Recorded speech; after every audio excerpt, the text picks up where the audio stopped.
Chapter 1, the day of the first snow, was also Adrian Sterling's birthday. To celebrate, Vivian Woods had arrived at his house early, meticulously preparing a grand meal. She had even personally cooked birthday noodles, bought a cake and a gift, and was waiting for him to come home. The heavy snow had blanketed the entire city in white. Vivian sat by the window, waiting for several hours. Adrian was late. Just as she was about to send a message to ask, she unintentionally clicked into her social media feed. Cecilia Fairchild's latest post was at the very top. An hour ago, she had posted 3 photos, each featuring Adrian. The first was a shot of his back as he, with his white shirt sleeves rolled up, leaned slightly against the kitchen counter, cooking. The second showed him sitting at the dining table, patiently peeling shrimp for her. The third depicted him keeping watch by her bedside, a glass of warm milk on the nearby table. The caption read, "Whenever I need you, you'll always appear by my side." Vivian's hand trembled. The next second, Adrian's call came through. She already had a premonition. Sure enough, the moment the call connected, Adrian's cool yet magnetic voice came through the receiver. "Something suddenly came up today. I can't make it back." Vivian paused, then pressed, "Are you with Cecilia Fairchild?" He didn't hide it. "Yes, she just broke up with someone and is in a bad mood. I have to be with her." Normally, knowing how much Adrian cared for Cecilia, Vivian would have hung up. But today, she couldn't help but plead, "But today is your birthday. I made birthday noodles and bought a cake. Can't you come back and have just one bite?" Adrian's voice remained faint, yet carried an undeniable firmness. "No, Cecilia needs me right now. Thank you for wanting to celebrate my birthday." She wanted to say more, but a sound came from his end and he spoke again. "Cecilia's awake. I need to take care of her. Just leave the key on the table when you go." As his words fell, he seemed eager to hang up. Before the call disconnected completely, she heard Cecilia's languid, coquettish voice talking to Adrian, and his tone was gentler than she had ever heard. "Awake! Are you still uncomfortable anywhere?" "Okay, I won't leave. I'll stay by your side." Staring at the already dark screen of her phone, Vivian's heart sank to the pit of her stomach. She had been by his side for so many years, yet he was still the same. A single word from Cecilia Fairchild, and he would abandon her without hesitation. 10 years. She had transmigrated into a novel and stayed by his side for a full 10 years. No one knew that this world was a bad-ending novel about childhood sweethearts titled Green Plum Sweethearts. Cecilia Fairchild was the female lead, and Adrian Sterling was the devoted second male lead. They had grown up together as childhood sweethearts. He had watched over her, comforted her tears, cherished her smiles, made her warm, sweet drinks when she was unwell, and even fought for her. Unfortunately, the childhood sweetheart couldn't compete with the fated love interest. Cecilia ultimately chose Damien Thornton, the prodigal son male lead of the novel. In the grand finale, everyone achieved a perfect ending, except for Adrian, who remained trapped by his youthful infatuation, clinging to his obsession with Cecilia, and died alone. The novel was incredibly popular, yet all the readers who had read it didn't favor the male lead, but Adrian, this devoted second male lead. In fact, because the second male lead was so good, countless readers expressed their heartache and demanded a rewrite of the ending. Vivian Woods was one of them.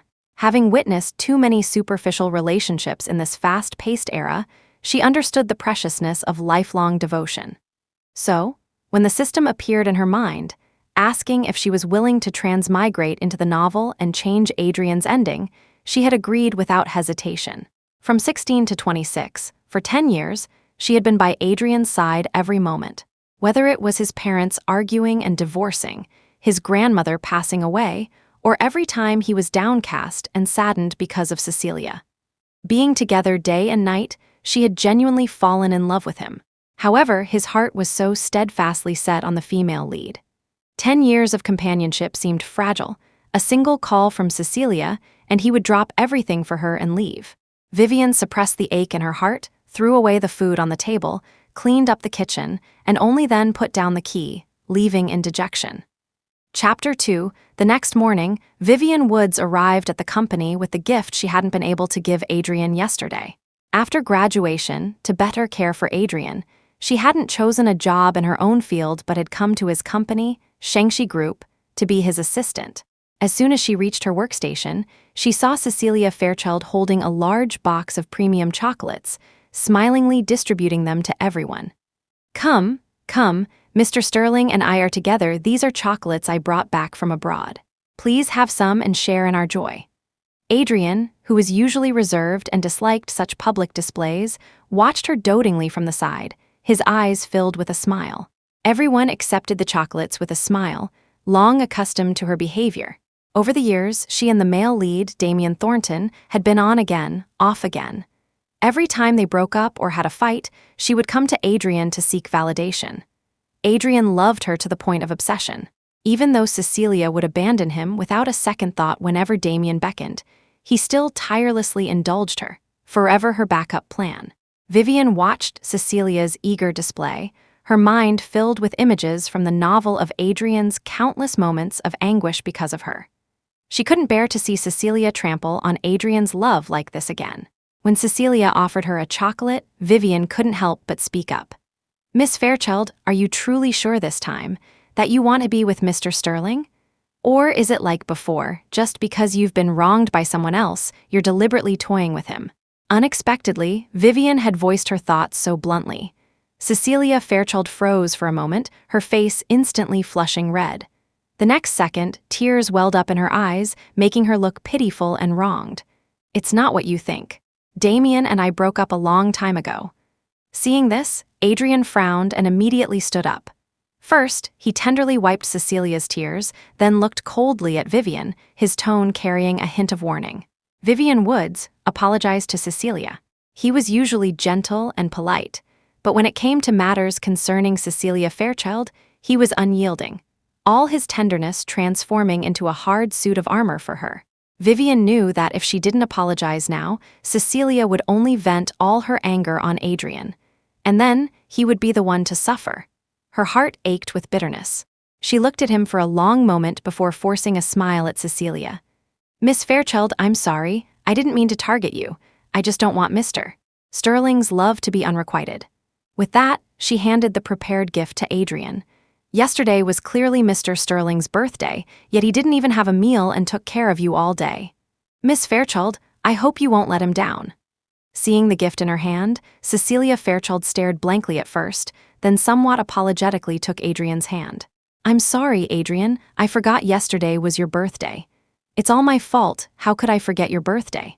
I didn't even prepare a gift. Wait for me. I'll make it up to you right now. With that, she hurried off towards the company's small kitchenette, repeatedly telling Adrian not to peek as she left. An hour later, she clumsily carried out 2 dishes that were slightly burnt and placed them on Adrian's desk, a hint of embarrassment on her face. Adrian, I don't know how to cook. This is the first time I've cooked for someone. Please try it. Vivian Woods frowned, looking at the 2 dishes. Stir-fried beef with celery and braised fish, both loaded with chili peppers and looking extremely unappetizing. Adrian had stomach problems and could never eat spicy food. His most disliked vegetable was celery, and he never ate fish. Cecilia Fairchild truly didn't understand him at all. Vivian was about to speak up and stop him, but Adrian silenced her with a look. He lowered his voice and instructed Vivian to get his stomach medicine. Then, with a composed expression, picked up a piece of fish, something he would normally never touch, and put it in his mouth. Then he looked at Cecilia, his tone doting, who said, "You can't cook, it's delicious." Cecilia's eyes lit up. Really? Really? Vivian knew she couldn't dissuade him. She could only silently hand him the stomach medicine, pour him a large glass of warm water, and then watch as he ate every last bit of the unpalatable food. He said, "Cecilia, this is the best birthday gift I've ever received." And her gift lay in the corner of the sofa, still unopened. Chapter 3. In the following days, Cecilia Fairchild, perhaps trying to forget the pain of her breakup, spent all her time at the company with Adrian. Whatever he did, she was there watching. However, she wasn't one to sit still and often caused minor troubles. For instance, she spilled ink on a very important contract, nearly causing the company to lose a project worth tens of millions of dollars. Or, while Adrian was in a meeting, she called, craving dumplings from a place out of town, and Adrian would halt the meeting and personally drive to buy them for her. He, a man who had always put work first and was meticulous in everything he did, had broken countless rules for her. Vivian often saw him looking at Cecilia with a doting expression, as if he would tolerate anything she did. One night, Vivian was working late with Adrian. Just as they were about to leave together, Cecilia's call came through again. "Adrian, I want to go to the riverbank to watch fireworks. Will you come pick me up?" Adrian glanced out the window. Riverbend City was often rainy in December, and the current weather was not suitable for fireworks. "It's raining quite heavily outside. How about another day?" Cecilia, on the other end of the line, sounded inexplicably tearful. "No, I want to see them today. You don't want to accompany me, do you? You're going to abandon me too, aren't you?" Adrian's expression changed, and he unconditionally indulged her. "Nonsense, how could I abandon you? Wait for me, I'll be right over to pick you up." After hanging up, he looked calmly at Vivian. Even before he could speak, she knew she was going to be abandoned again. Before bed, she scrolled through Cecilia's social media feed. There will always be someone willing to watch fireworks with you. Only she knew that in the novel, Cecilia insisted on seeing fireworks that day only because Damien Thornton was also at the riverbank. Adrian was so smart, how could he not know? But he was so deeply devoted, always willingly accompanying Cecilia in whatever she wanted to do. The next day during the lunch break, after Adrian had coaxed Cecilia to sleep, he returned to his desk. As he stood up, his face suddenly turned pale and he staggered forward. Vivian quickly steadied him, only then realizing his body was burning hot. She knew it must have been from the previous night when he accompanied Cecilia to watch fireworks and got caught in the rain. Given his personality, he definitely wouldn't have let Cecilia get wet and would have draped his own coat over her. Vivian worriedly tried to take him to the hospital, but he gently pushed her away, maintaining a distance. His voice turned colder.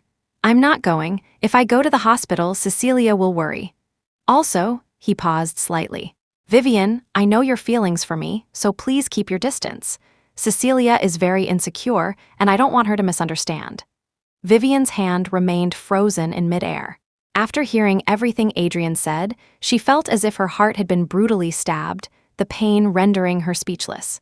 He truly loved Cecilia Fairchild. Loved her so much that he would rather keep his distance from all other women, even her, who had accompanied him for 10 years. She gave a bitter smile, said nothing more, and slowly walked out of the CEO's office with heavy steps. That evening, Adrian and Vivian were to attend a business banquet together. Cecilia insisted on going too.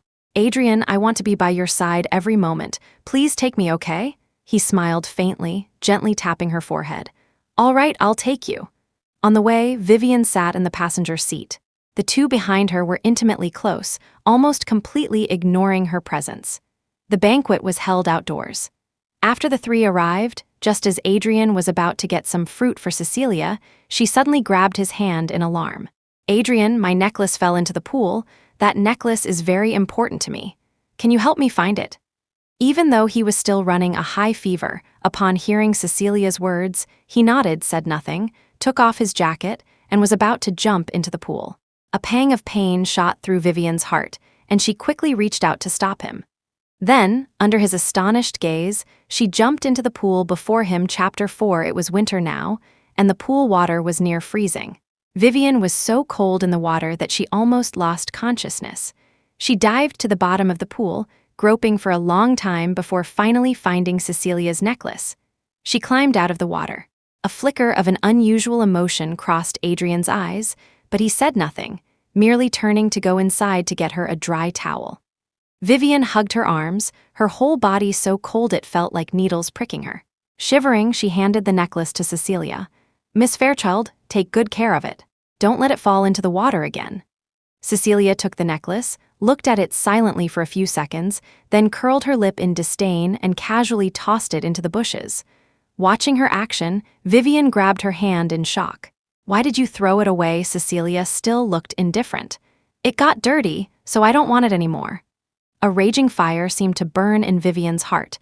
She gripped Cecilia's hand tightly, her voice laced with anger. "Then why did you ask Adrian to get it? Don't you know he's running a high fever right now?" Cecilia frowned in annoyance, her eyes flippant. "So what? What's it to you? He's willing to get it for me. Is it any of your business?" Seeing her utterly unconcerned expression, Vivian's anger instantly reached its peak. She raised her hand, but before she could touch Cecilia, Cecilia fell to the ground. Adrian, rushing over with a dry towel, quickly helped her up, then looked at Vivian with displeasure. "Vivian Woods, what are you doing?" Before Vivian could speak, Cecilia threw herself into his arms, her face full of grievance. "It's all my fault. I shouldn't have asked you to help me get the necklace." "Adrian, don't blame Vivian. She was just worried about you." Adrian's eyes were as cold as ice, carrying a chilling frost as he swept his gaze mercilessly towards Vivian. "What happens between Cecilia and me is none of your concern. Please don't interfere. I love Cecilia. I'm willing to do anything for her." He was usually gentle. It was rare for him to speak so heartlessly. It was clear he was truly angry. As his words fell, he pulled Cecilia away, not sparing Vivian another glance. The banquet venue was far from the city center. Vivian, drenched, walked along the street, unable to hail a cab. She didn't know how long she walked before she finally reached home. The moment she opened the door, she fainted. After that day, she developed a high fever and had to take a few days off to rest at home. Adrian didn't ask much. Delirious with fever, she could only huddle under the covers, scrolling through her phone, checking Cecilia's social media feed for updates on them. Cecilia's birthday was approaching. Her feed said she wanted to see snow, so Adrian decided to buy a snowy mountain and build a castle on it, just to make her happy. The comments below were full of envy, all saying Adrian spoiled Cecilia to the extreme. She bitterly closed her phone, burying herself under the covers. On Cecilia's birthday, Vivian couldn't suppress her curiosity. Even knowing it would hurt her to see, she still wanted to see what the snowy mountain castle Adrian had poured all his efforts into for Cecilia would look like. With this thought, she opened Cecilia's social media feed.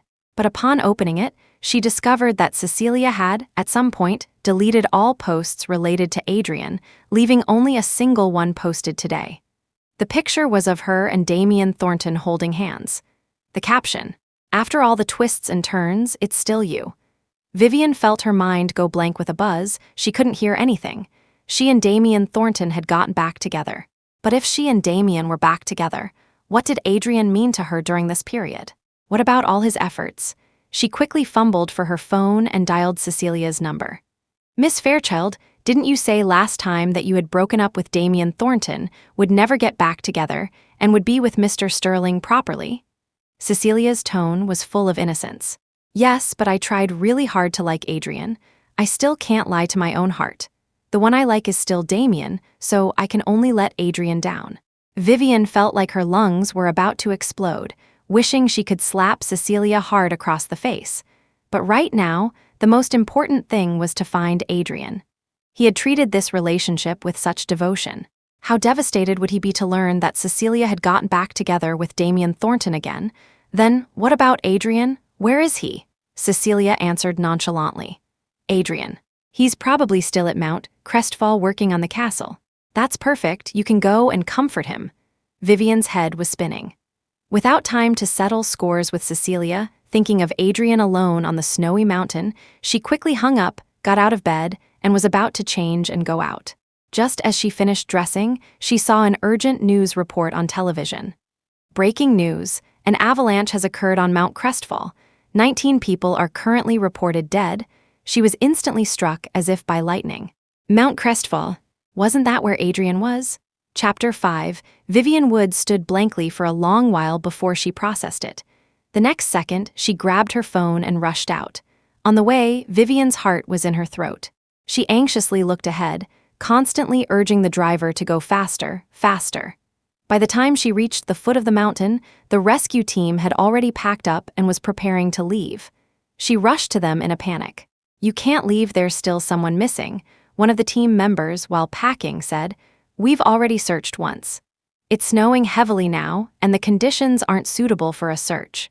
We can only wait for the snow to stop and reassess. Besides, the chances of surviving an avalanche are very slim. I suggest you prepare yourself mentally." Seeing that they were unwilling to go back up the mountain to search, Vivian was frantic. She bit her lip and, ignoring the shouts from behind, charged up the mountain alone. The mountain was a vast expanse of white. The cold wind cut like a knife against her cheeks, but she couldn't care less about herself. Her mind was entirely focused on Adrian's safety. With such heavy snow and such cold weather, every minute she delayed finding him, he would be in more danger. Vivian shouted until her voice was hoarse. Finally, she found an unconscious Adrian under a large tree. After confirming Adrian was still breathing, Vivian finally broke down in tears. She hugged Adrian tightly, took off her own scarf and hat, and put them on him. "Adrian, I will definitely get you out of here." With that, she tied her coat and some branches together to make a makeshift stretcher and began dragging him step by step down the mountain. The wind and snow were fierce, nearly blinding her, but she had only one conviction in her heart. She had to get Adrian out. She couldn't let Adrian die on this cold, snowy mountain. Her hands had long since been scraped raw by the branches, her face was pale from the cold, and her knees hit rocks, soaking her pants, the blood staining the snow a stark red. She moved forward with difficulty, one footprint at a time. She didn't know how much time had passed before she finally dragged Adrian to the foot of the mountain. Some staff members who hadn't left yet were stunned when they saw her. What kind of conviction would it take for a woman to bring an adult man, a head taller than herself, down from a snowy mountain? The ambulance arrived and finally took them both to the hospital. Throughout the journey, Vivian held Adrian's hand tightly, refusing to let go for a second. It was as if only by holding him this tightly could she prevent him from leaving her. The doctors separated them and took Adrian to the emergency room. But after a moment, the emergency room doors burst open again. A doctor walked up to Vivian, removed his mask, and shook his head gravely. "Mr. Sterling has a ruptured kidney. There are no vital signs." Vivian felt as if she had been struck by lightning. Every cell in her body screamed in pain. She knelt despairingly before the doctor, bowing her head frantically. "Please, save him again, I'm begging you. I'll do anything you ask, as long as you can save him." She was covered in blood, and with the constant bowing, her face was paler than paper. Seeing her so insistent, the doctor had no choice but to re-enter the operating room. Vivian collapsed weakly to the floor, feeling the warmth drain from her body bit by bit. How could Adrian die? That wasn't his ending in the novel. He wouldn't die, he wouldn't. She trembled as she stood up, looking helplessly towards the operating room. There was only one thought in her mind. As long as Adrian could be saved, she was willing to pay any price. At the same time, that familiar voice suddenly sounded in her mind. "Devoted second male lead Adrian Sterling is critically ill and about to go offline. Do you wish to continue the redemption? If you choose to continue, you will pay a heavy price. Please choose." Vivian's heart clenched violently. As long as Adrian could live, she was willing to bear any price, no matter how painful. She lifted her head, her gaze firm, and made the choice to redeem him. Chapter 6, the voice quickly disappeared, and in that instant, her body suddenly felt different. Vivian Woods stayed by Adrian Sterling's bedside for a day and a night. The doctor said she was also injured and needed to rest well. But worried about Adrian's condition, she had no mind to rest. 2 days later, Adrian finally woke up. He looked at Vivian, who was slumped beside his bed, and frowned. His memory stopped at the moment of the avalanche. Then he was in the hospital. He figured the rescue team had found and saved him, so he didn't ask further. Seeing him awake, Vivian let out a sigh of relief, then looked into his eyes with concern. "Does anywhere hurt? Are you hungry? What would you like to eat? I'll go buy it for you." Adrian looked at her intently but said nothing. Seeing his sorrowful eyes, Vivian felt worse than if she herself were injured. She knew Adrian was grieving over Cecilia Fairchild. He loved her so much, yet he was repeatedly used and hurt by her. Vivian stepped forward, took his hand, and couldn't help but say, "Forget Cecilia Fairchild. There will be no future between you two. She's not right for you. Can't you look more at the people around you?" Adrian emotionlessly pulled his hand away, his tone still faint. "I can't forget her. I will only love her in this lifetime." With that, he turned on his side, closed his eyes, and refused to look at Vivian. Vivian bit her lip until it hurt. She wanted to speak again, but something warm suddenly gushed from her nose.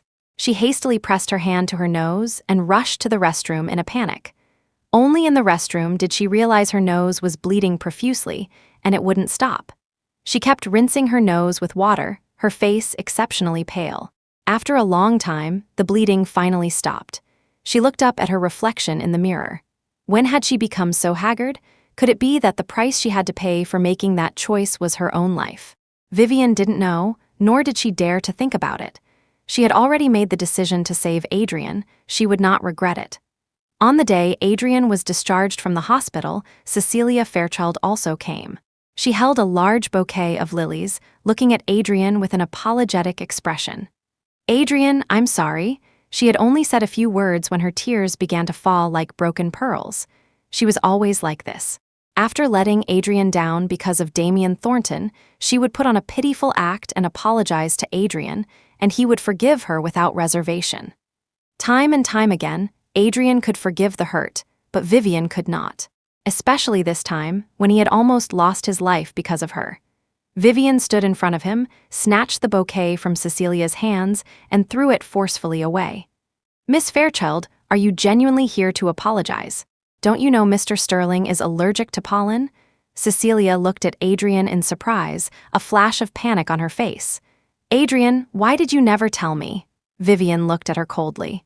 "Would you care if he told you? When have you ever cared about him? Miss Fairchild, please stop pestering Mr. Sterling, okay? He's not your toy to be summoned and dismissed at will." Cecilia's eyes welled with tears, and she looked aggrieved as if about to leave. "It's my fault. I'm sorry, Adrian. I won't come looking for you anymore." She turned to leave, but Adrian suddenly grabbed her hand from behind. "Cecilia, don't go." Cecilia immediately covered her face and burst into tears. "Adrian, do you hate me? Do you never want to see me again?" Adrian's brow furrowed deeply. He gently wiped the tears from her face. "No, I will never blame you." The next second, he looked up at Vivian, the gaze in his eyes already transformed into a cold, sharp blade, mercilessly stabbing towards her. "What happens between Cecilia and me doesn't need your interference. You can leave." Chapter 7. Vivian Woods's heart jolted violently, as if a crack had suddenly appeared, letting in a chilling wind. She looked at Adrian Sterling, lost and forlorn. He was solely focused on comforting Cecilia Fairchild, unwilling to spare her even an extra glance. The days and nights of care had left her utterly exhausted. She said nothing, turned, and left the hospital. Back home, Vivian's nose inexplicably started bleeding again. She stood before the mirror, watching indifferently as the water in the sink turned crimson with her blood. How much time did she have left? And how much longer could she stay by Adrian's side? Vivian rested at home for a few days before going to the company. Adrian hadn't called her once during these days. She was already used to it. Cecilia and Damian Thornton had reconciled, so she hadn't come looking for Adrian during this time. However, Vivian could occasionally glean news about her from others and from Cecilia's social media feed. Damian had given her a unique necklace. Damian had taken her to a rooftop to watch citywide fireworks. Damian had named a subsidiary of his group after her. Love and lack of love were obvious. Cecilia's posts were filled with affection for Damian. Vivian looked at those pictures and words, her heart aching only for Adrian. He cared so much for Cecilia. How much pain would he feel seeing these things? Whenever she went into the CEO's office to deliver documents to Adrian, he was either staring blankly out the enormous floor-to-ceiling window or gazing absently at Cecilia's photo. Vivian knew that all she could do at this moment was to be there for him. When he forgot to eat, she would secretly prepare a nutritionally balanced meal and place it on his desk. When he worked overtime day and night, she would silently wait for him at the office door. When he rested on the sofa, she would gently cover him with a blanket to prevent him from catching a cold. Looking at his sleeping face, Vivian couldn't help but reach out and gently stroke his cheek. She wondered how much time she had left to just quietly watch him like this. Suddenly, he silently grabbed her hand, enveloping it in his palm. His eyes were tightly shut, his brows slightly furrowed. "Cecilia, don't go." Vivian's body stiffened, her heart throbbed violently, and something warm flowed from her nose. She reluctantly pulled her hand from his grasp and fled to the restroom. A few days later, to secure an important collaboration, Adrian took Vivian to a business dinner. The entire company had prepared for this project for a long time. Adrian himself had pulled 3 all-nighters for it, his eyes bloodshot. The other party's representative and Adrian were getting along well. The deal would be sealed after dinner. But just then, Adrian's phone suddenly rang. It was Cecilia's exclusive ringtone. Vivian recognized it instantly. Before he could answer the phone, she pressed his hand down, looking at him with pleading eyes. Don't answer. Her meaning was clear. Tonight's dinner was crucial, and nothing was more important than business. He had put in so much effort, it couldn't all go to waste because of one call from Cecilia. But Adrian's eyes darkened. After a moment's hesitation, he pulled his hand free, picked up his phone, and walked out. Vivian curled her lips into a bitter smile. How could she be so presumptuous, knowing full well that in Adrian's heart, Cecilia outweighed everything, yet still had the audacity to try to stop him from answering her call? A few minutes later, Adrian still hadn't returned. She stood up, apologized to the partners, pushed open the door, and walked out. Adrian was standing in the corridor.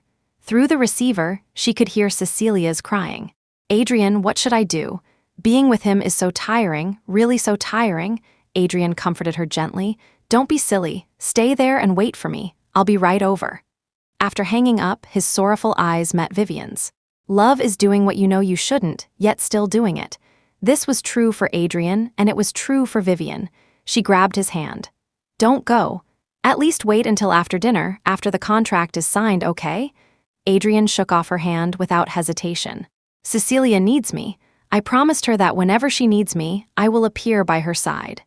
With that, he left without a second thought, striding away.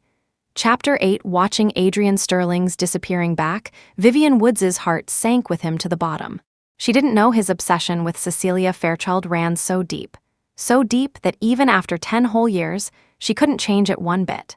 Since his grandmother passed away and his parents divorced, the burden of Shengshi Group had fallen on his shoulders. All these years, he had valued the company more than his own life. But in front of Cecilia, what was Shengshi Group? Vivian couldn't bear to watch Adrian's hard work go to waste like this. Composing her expression, she smiled and opened the private room door, walking back in. For the person in charge of the collaboration to suddenly leave was extremely impolite. To apologize, Vivian toasted each person individually, which slightly appeased their anger. But securing the collaboration was not so simple. The other party frowned, unceremoniously slamming 10 bottles of foreign liquor onto the table. Miss Woods, since you were rude first, if you still want to continue this collaboration, finish these drinks, and I'll consider it a sign of your sincerity. Vivian couldn't drink, and her current physical condition was deteriorating. Finishing these would likely cost her half her life. Seeing her hesitate, the other party made a move to get up. If you don't want to drink, then forget it. In that case, our collaboration is off. Vivian anxiously stopped them. Wait, I'll drink. She opened a bottle, tilted her head back, closed her eyes, and gulped down the liquor. 1 bottle, 2 bottles, 3 bottles, until she collapsed to the ground, too weak to even stand. Seeing Vivian truly go to such lengths, those people no longer pursued Adrian's sudden departure and readily signed the contract before leaving. Vivian staggered as she saw them out. Turning back, she could no longer hold on and rushed to the restroom, vomiting until she was dizzy. Her whole body felt like it was falling apart. Her face was hot. She wiped it and looked down to see it was covered in blood. Trembling, she pulled her phone from her pocket and laboriously found Adrian's number, dialing it. But after a few rings, the call was mercilessly disconnected. Vivian, undeterred, called again, only to meet the same end. She laughed bitterly, the blood from her nose flowing more and more heavily, almost dyeing her clothes crimson. In the end, it was the restaurant staff who found her on the verge of collapse and called an ambulance to take her to the hospital. On the way, her bleeding wouldn't stop. The doctor asked her to contact her family, as an emergency surgery required a family member's signature. But where did she have family in this world? She had come for Adrian. The only person in this world who could be considered her relative was him. She gave Adrian's number to the doctor. When the doctor dialed it with his own phone, it surprisingly connected after 2 rings. Hello, are you Miss Woods's family? She might need surgery and requires family accompaniment. Are you available to come over now? Adrian paused slightly. What happened to her? The doctor glanced at Vivian and answered truthfully. She drank too much, alcohol poisoning. Adrian's voice, even through the receiver, remained cool and indifferent. I'm not her family, and I have more important things to do right now. Ask her to contact someone else. Vivian closed her eyes, tears falling silently. In his heart, Her life and death were far less important than accompanying Cecilia Fairchild through her breakup. Fortunately, after arriving at the hospital, her nose finally stopped bleeding. The doctor said she had drunk too much and needed a few IV drips before she could go home. Vivian lay on the hospital bed, listlessly staring at the stark white ceiling. At the same time, a clock suddenly appeared before her eyes. After 3 alarms, it began a life countdown. And the countdown time was only the last 24 hours. Vivian's body stiffened. She knew she was about to die.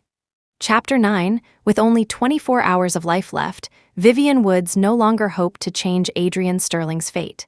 Since that was the case, let her do one last thing for Adrian. After leaving the hospital, Vivian went straight to Adrian's house. Adrian had given her a spare key for convenience. She gently turned the key, opened the door, and, as usual, forced herself through the pane to clean all the rooms.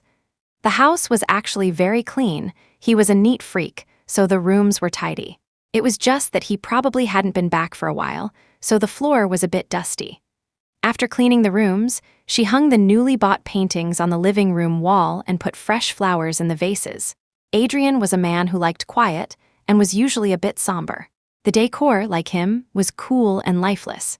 In the past, it was always her who planted flowers and plants in the house, or filled the refrigerator with fruits and vegetables to bring more life and vitality to the whole place. She only had 24 hours left. This was the last time she would do such things for him. After tidying everything up, she returned to her own home, packed all her luggage and furniture, and then called a moving company.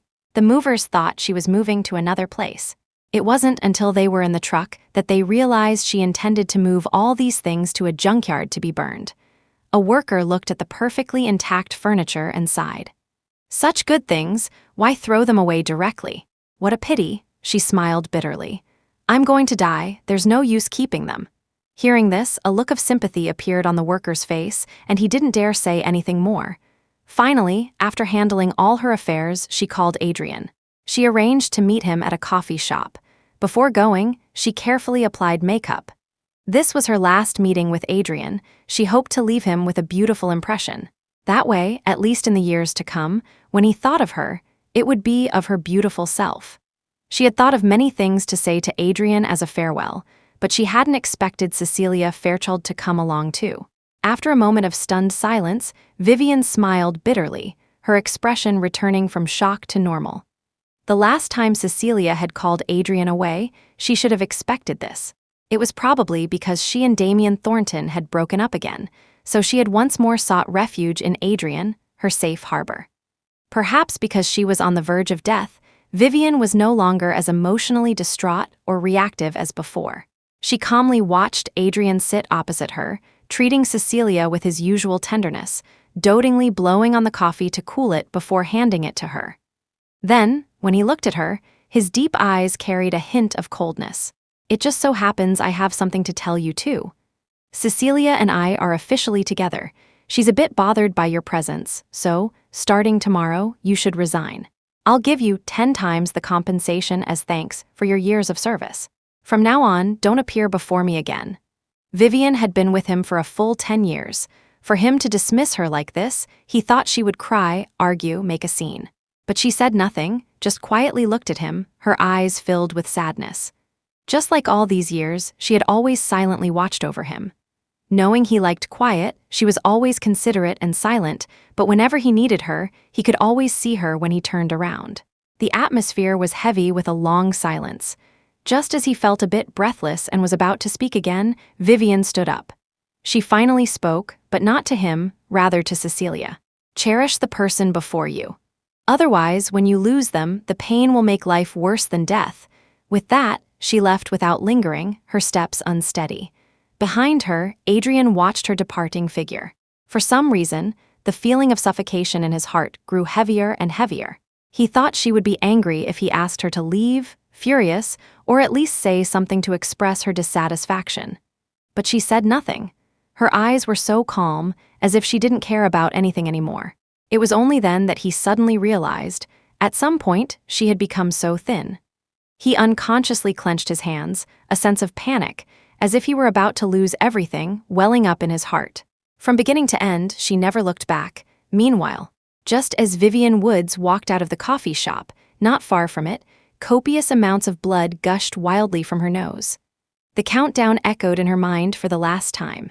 10, 9, 8, 7, Vivian trembled, her face pale, dragging her heavy steps forward one by one.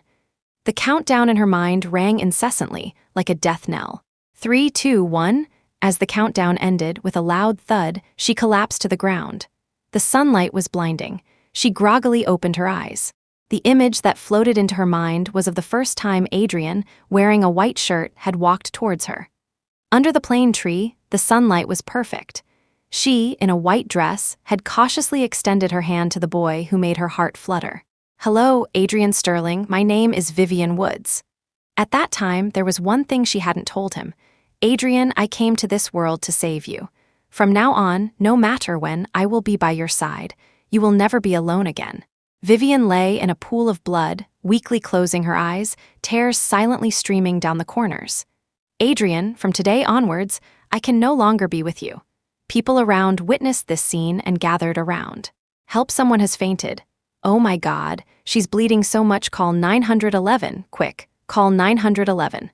"Help, does anyone know CPR, she doesn't seem to be breathing?" Chapter 10, ever since parting ways with Vivian Woods last time, Adrian Sterling had felt a constant sense of unease. He had known her for so many years. She had always been by his side and had never gone this long without contacting him. He closed the contract folder in frustration, leaning back on the sofa to rest, displeased. The new assistant in the office knocked and entered, placing documents in front of Adrian. Seeing his foul mood, she proactively asked, "Mr. Sterling, are you in a bad mood because that video of you went viral?" Adrian abruptly looked up. "What video?" The assistant, surprised he didn't know, quickly took out her phone, found the video, and showed it to him. "It's the video from when you were trapped on the mountain during the avalanche and were later rescued. I really didn't expect Miss Woods, a young woman, to go to such lengths to save you." Adrian felt his mind buzz as he quickly took the phone. He had always thought it was the rescue team that saved him, but the video showed that on the day of the avalanche, it was Vivian Woods who had found him. She had covered him with all her warm clothes, then lifted him onto a makeshift stretcher, dragging him step by step down the mountain. The descent was long, but she didn't give up, taking an entire night to bring him down, blood trailing all the way. He had always thought his injuries weren't severe. But in the video, the doctor had already pronounced him dead. And it was Vivian again, desperately pleading with the doctor to save him. In the video, she was kneeling on the ground, covered in blood, her heart-wrenching cries echoing through the entire floor. "Doctor, no, he's not dead yet, I beg you, please try to save him again. I beg you. As long as you save him, I'll do anything." After he was finally pushed back into the emergency room, it was Vivian again, waiting outside. Her hands clasped together, she knelt at the operating room door, devout and desperate. She kept praying, "May Buddha protect him, please Buddha, protect Adrian Sterling." At that moment, Adrian couldn't describe the feeling in his heart. It was as if someone had brutally torn his heart apart, or as if someone had smashed his head with a hammer. She had done so much for him, yet she hadn't said a single word at this moment. His first thought was, he had to see Vivian Woods. He threw down the phone and hastily stood up, wanting to leave. But as he stepped out of the office, he heard Cecilia Fairchild's voice from the hallway. She seemed to be on the phone with someone, her tones sweet and coquettish. "Damien, I'll never be angry with you again. I'll believe whatever you say. Let's get back together, okay?" Adrian's heart trembled, rage engulfing his mind. He violently kicked open the door. "Are you trying to get back together with Damien Thornton again?" Cecilia quickly hung up the phone, looking at Adrian with a panicked expression. Adrian, I'm sorry." Adrian struggled to suppress the fury in his heart, his voice trembling. "You said you were done with Damien Thornton. You said you would be with me wholeheartedly." "Cecilia Fairchild, I'm asking you one last time. Me or Damien Thornton, you can only choose one. Who do you choose?" Cecilia burst into tears again, stammering, unable to utter his name. In that instant, Adrian's forbearance reached its limit. He roared with bloodshot eyes, "Cecilia Fairchild, what do you take me for? All these years, I've given you whatever you wanted. But I just want you to love me, only me, wholeheartedly. Why is that so hard?" But the moment he finished shouting, he was stunned to realize, after so many years of loneliness, He only wanted exclusive love, only wanted one person to steadfastly choose to be by his side. Cecilia couldn't do it, but Vivian Woods had been doing just that for all these years, to love one person wholeheartedly. For all these years, wasn't Vivian the one who had loved him like that? In countless choices Cecilia couldn't make, she had unswervingly chosen him. When he ran away from home after his parents' divorce and was trapped in a dark alley, it was she who, holding a flashlight, walked to the corner, extended her hand, and brought him home. When he first took over Shangxi Group and had no one under him, it was she who resolutely gave up her favorite major to become his most capable assistant, accompanying him all the way to the top. When his most beloved grandmother passed away, he knelt at her grave for a day and a night, and she stayed with him for a day and a night. In his saddest moments, she would always appear by his side. Adrian Sterling, with me here, you will never be alone. The irony was, he had only just realized it. At this moment, his desire to see Vivian Woods reached its peak. He no longer insisted on getting an answer from Cecilia and hurriedly drove to Vivian's home. A 30-minute journey, he sped all the way, arriving in just 15 minutes. Reaching her door, he lost his usual composure for the first time, his hands trembling as he frantically rang the doorbell. But no matter how many times he called Vivian's name, it was quiet inside. No one answered. He quickly took out his phone and dialed Vivian's number, but the prompt said the phone was off. He knew. After how he had treated her, she must be angry. Just as he was about to knock again, a neighbor impatiently opened their door. "Stop knocking, the young lady who lived here died a week ago." Adrian's body jolted, and he spun around abruptly. "Who did you say died?" The neighbor came out and stood before him, pointing at the door he had been knocking on, and said loudly, "Are you looking for the young lady who lives here? Is her name Vivian Woods? She's dead, died a while ago. Her body was taken for cremation a week ago." Chapter 11. Adrian Sterling could hardly believe his ears. He ignored the man speaking to him and stood at the door again, knocking, knock after knock. "Vivian, are you there? Can you open the door and let me in? I have something to tell you. Please let me in." The man behind him looked on, displeased. "Are you deaf? I told you she's dead. Since you're her friend, don't you know she died? A week ago, she suddenly fell ill outside and died. That young lady probably knew she had health problems. She cleared out all her things a long time ago. There's nothing in the apartment." Adrian's vision went black, and he almost couldn't stand. A week ago, wasn't that the day he had asked her to resign for Cecilia Fairchild's sake? Could it be that, when she had called him over that day, she had wanted to tell him about her condition? But before that, he had told her never to appear before him again. What had he done? Adrian's hands clenched into fists, his knuckles white. He stood at the door for a long time before his senses returned. He remembered, a long time ago, Vivian had given him a spare key. He had never used it, so he couldn't remember where he had tossed it. Thinking of this, he picked up the phone and instructed his assistant to find Vivian's key and bring it to him, no matter what. The neighbor, seeing he wouldn't leave, said no more, muttered a few words to himself, and went inside. As dusk fell, Adrian sat by the door. He refused to believe Vivian was gone, stubbornly waiting there. The assistant finally found the key and brought it over. He opened the door only to find, as the man had said, that everything in the apartment had long been cleared out. Nothing was left.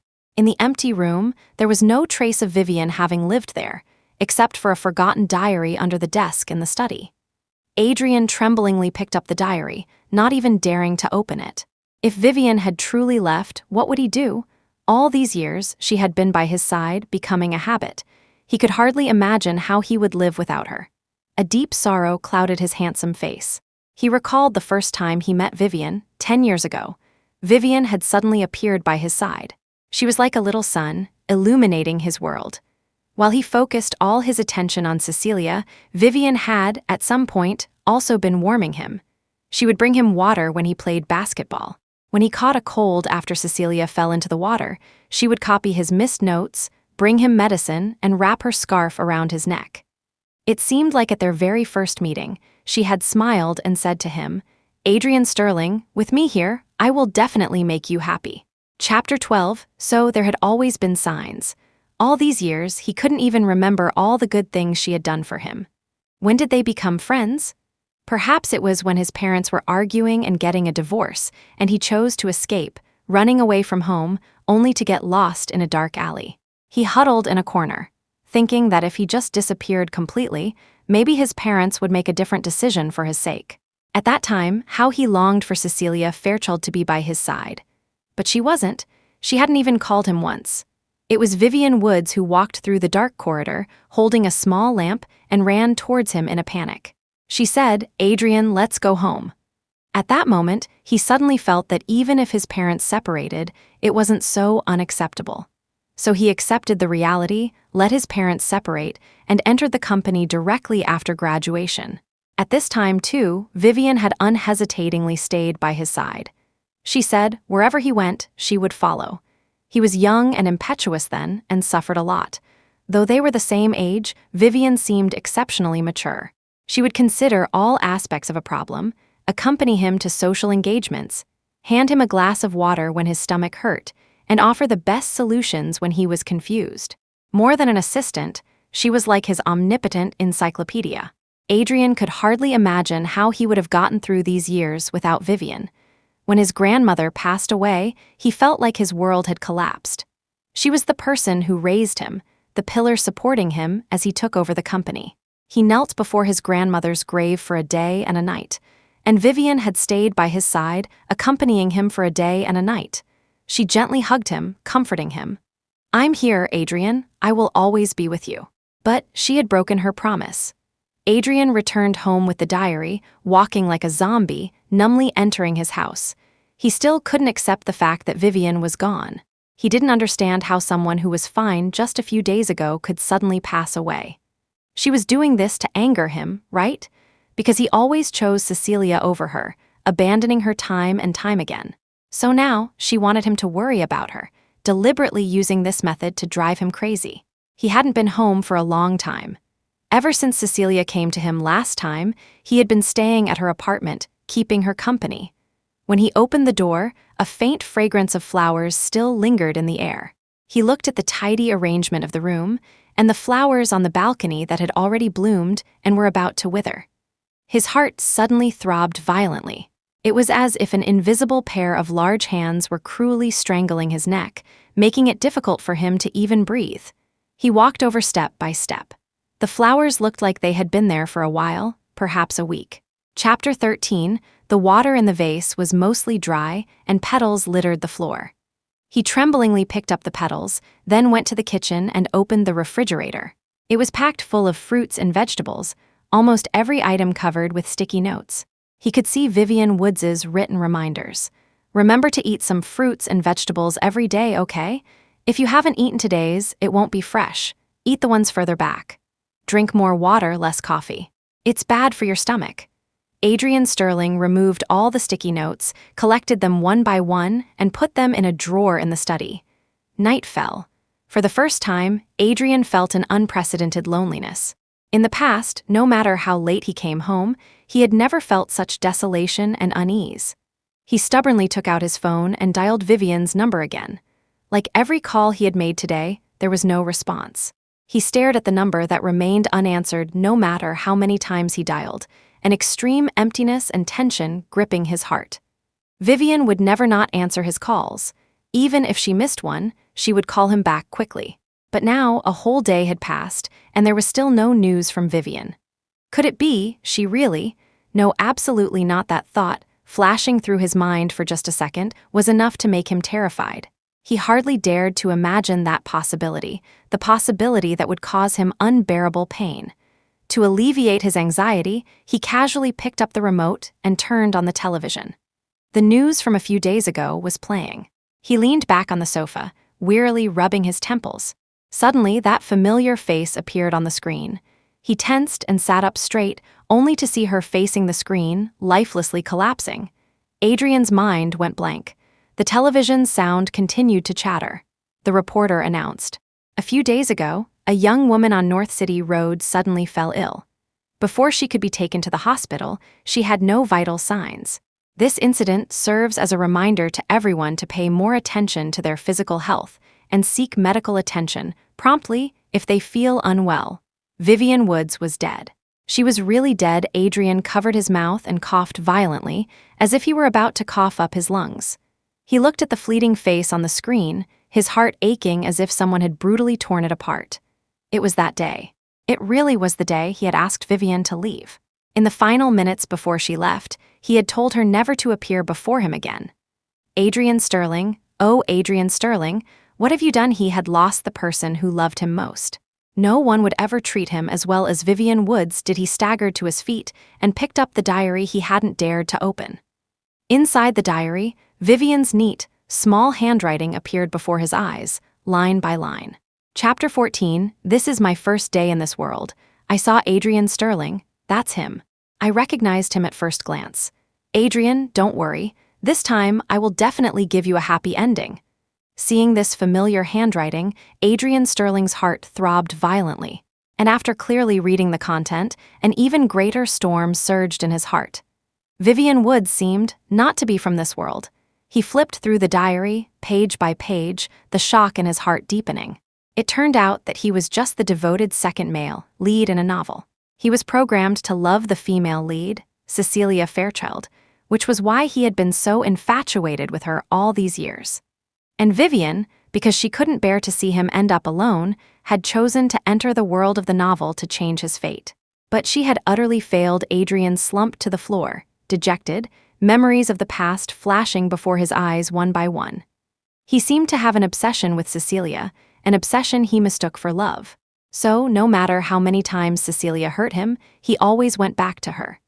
Clearly, every time she hurt him, he was also furious to the extreme, but as long as she turned back, he couldn't control himself. It turned out he was the fated second male lead, destined to like Cecilia. All these years, he couldn't even say what he liked about Cecilia. He was too foolish, too cowardly, to be led by the plot. Adrian was filled with regret, his heart aching as if it had been brutally torn apart. He looked desperately at the thick diary, which bore witness to Vivian's deep love for him over the years. But he could never find her again these days. Adrian hadn't gone to the company. All company matters were handed over to his assistant to be managed with the shareholders. But for some reason, the assistant frequently called to report. President, regarding the previous collaboration with Dongsheng Company, they insist that Miss Woods be present personally. They said she fought hard to secure this project, so they only recognize her. Adrian frowned, remembering that when they were negotiating that project, he had left midway because he received a call from Cecilia. Unexpectedly, Vivian had managed to secure it all by herself. His voice became a little hoarse. Vivian secured the project, the assistant replied on the other end. Yes, I heard that to secure this project, Miss Woods went straight to the hospital that night. Those partners from Dongsheng are no pushovers. Miss Woods drank almost 10 bottles of liquor before those cunning old foxes finally relented. President, will you come over personally, or should I contact Miss Woods? I've called Miss Woods several times, but she hasn't answered. Adrian's heart throbbed with a twisting pain. He silently hung up the phone, slumping onto the sofa in bitter despair. Chapter 15 That day, she had called him many times, but he hadn't answered a single one. Later, someone from the hospital told him that Vivian Woods was suffering from alcohol poisoning and needed him to go sign some papers. But at that time, Cecilia Fairchild had just been placated by him. He hesitated for a moment, then still chose Cecilia. How desperate must she have felt when she heard him tell her to contact someone else? She had come to this unfamiliar world for him. He was her only family. Adrian Sterling, oh Adrian Sterling, you truly are the biggest jerk in this world. He clenched his fist and slammed it hard on the coffee table. The shattering glass cut his knuckles and blood gushed out. He looked at the flowing blood but felt no pain at all. When Vivian left, she had also bled so much. How much pain must she have been in? Adrian collapsed onto the sofa, letting the wound remain exposed. It seemed that only if his own pain intensified could the pain in his heart lessen, even by a fraction. He lay on the sofa like that for a night, until the next day when someone rang the doorbell. Adrian hadn't intended to open the door, but the person refused to leave, and the persistent ringing was grating on his nerves. He reluctantly got up, walked to the door, and opened it. Cecilia Fairchild stood there, her eyes red. Adrian, I'm sorry. The number of times Cecilia had appeared before him like this, with red eyes, over the years, he had almost lost count. Every time before, he would gently lead her into the room, then care for and console her meticulously. But now, looking at her pitiful appearance, Adrian felt not a shred of pity in his heart. He looked at her expressionlessly. "Is there something you need?" Cecilia, who had never been treated so coldly by Adrian, paused for a moment, stunned, then slowly replied. "Adrian, I came to apologize to you." Adrian remained cold. "You don't need to apologize to me," because now he no longer cared. Cecilia still thought he was the same as always. Hearing him say he didn't blame her, she quickly wiped her tears and walked into the room. As she walked, she chattered on. "Adrian, it's good that you don't blame me. I'm really afraid of losing you. You're my best friend. You'll always be by my side, no matter what. This time, I've truly woken up. Damien Thornton and I are not on the same path at all." Adrian watched her numbly from behind, a hint of impatience flickering in his eyes. In the past, she had complained to him countless times about Damien like this, and every time he would believe her words, only to become a pawn she used to provoke Damien. He used to not understand how someone as proud as himself could let her use him time and time again. After reading Vivian's diary, he finally understood. The root of it all was that damned novel, and Cecilia was the fated female lead he was supposed to love. Utterly ridiculous. Everything was utterly ridiculous. Chapter 16. Ever since Cecilia Fairchild entered the room, her mouth hadn't stopped. She kept muttering Damien Thornton's name, completely oblivious to Adrian Sterling's injured, bleeding hand. "I will never believe Damien Thornton's words again. He has his company, his family, his friends in his eyes, but not me. I sacrificed so much for him, and even let you down, but what about him? He hurt me time and time again, and I still flew towards him like a moth to a flame. The only person who will ever be good to me is you. Adrian, are you willing to forgive me, willing to be with me?" After saying everything, Cecilia finally turned to look at Adrian. Her bright eyes were full of expectation and confidence. It was as if she was certain that as long as she asked, Adrian would definitely agree to her request. The air was terrifyingly quiet. Adrian looked at her coldly, his eyes devoid of their former affection. He realized that he had loved Cecilia for so many years, yet he never knew why he loved her. And her countless lies about leaving Damien to be with him were laughably clumsy. But back then, how could he have been so foolish as to believe her? Adrian frowned in displeasure, then calmly returned to sit on the sofa. He looked at Cecilia, a hint of coldness in his detachment. "I think I might not have been clear enough. When I said I don't blame you, it's because you're no longer important in my heart." Hearing this, Cecilia was slightly stunned, then ingratiatingly tugged at his sleeve. "Adrian, don't be like this. I know I went too far this time. He ruthlessly pulled his hand away, his gaze towards her now carrying a hint of warning. "The person I love is Vivian. From now on, whether you break up with Damien or argue with him, you don't need to inform me. By the way, we were both immature in the past and made many mistakes. Now that things are clear, I think it's best we don't see each other again." Cecilia, experiencing such ruthlessness from him for the first time, was still a bit slow to react. She stepped forward in a panic and only then noticed his injured hand. She nervously got up to find the first aid kit, her words becoming incoherent. "I'm sorry, Adrian. It's my fault. I didn't notice your hand was injured. You have every right to blame me. I'll bandage it for you right away. Just wait for me." Adrian impatiently stood up and grabbed her arm. "No need. I'm telling you one last time, my affairs have nothing to do with you, and likewise, don't bother me with your affairs in the future. You shouldn't come here anymore either. Vivian doesn't like seeing you." With that, he directly pulled her towards the door, pushed her outside, and slammed the door shut forcefully. Cecilia stood numbly at the door, taking a long time to realize that Adrian, who had always prioritized her, had now rejected her. She pounded on the door, ceaselessly apologizing to him. But no matter how she pleaded, Adrian remained unmoved. Finally, her energy depleted, she could only leave in dejection.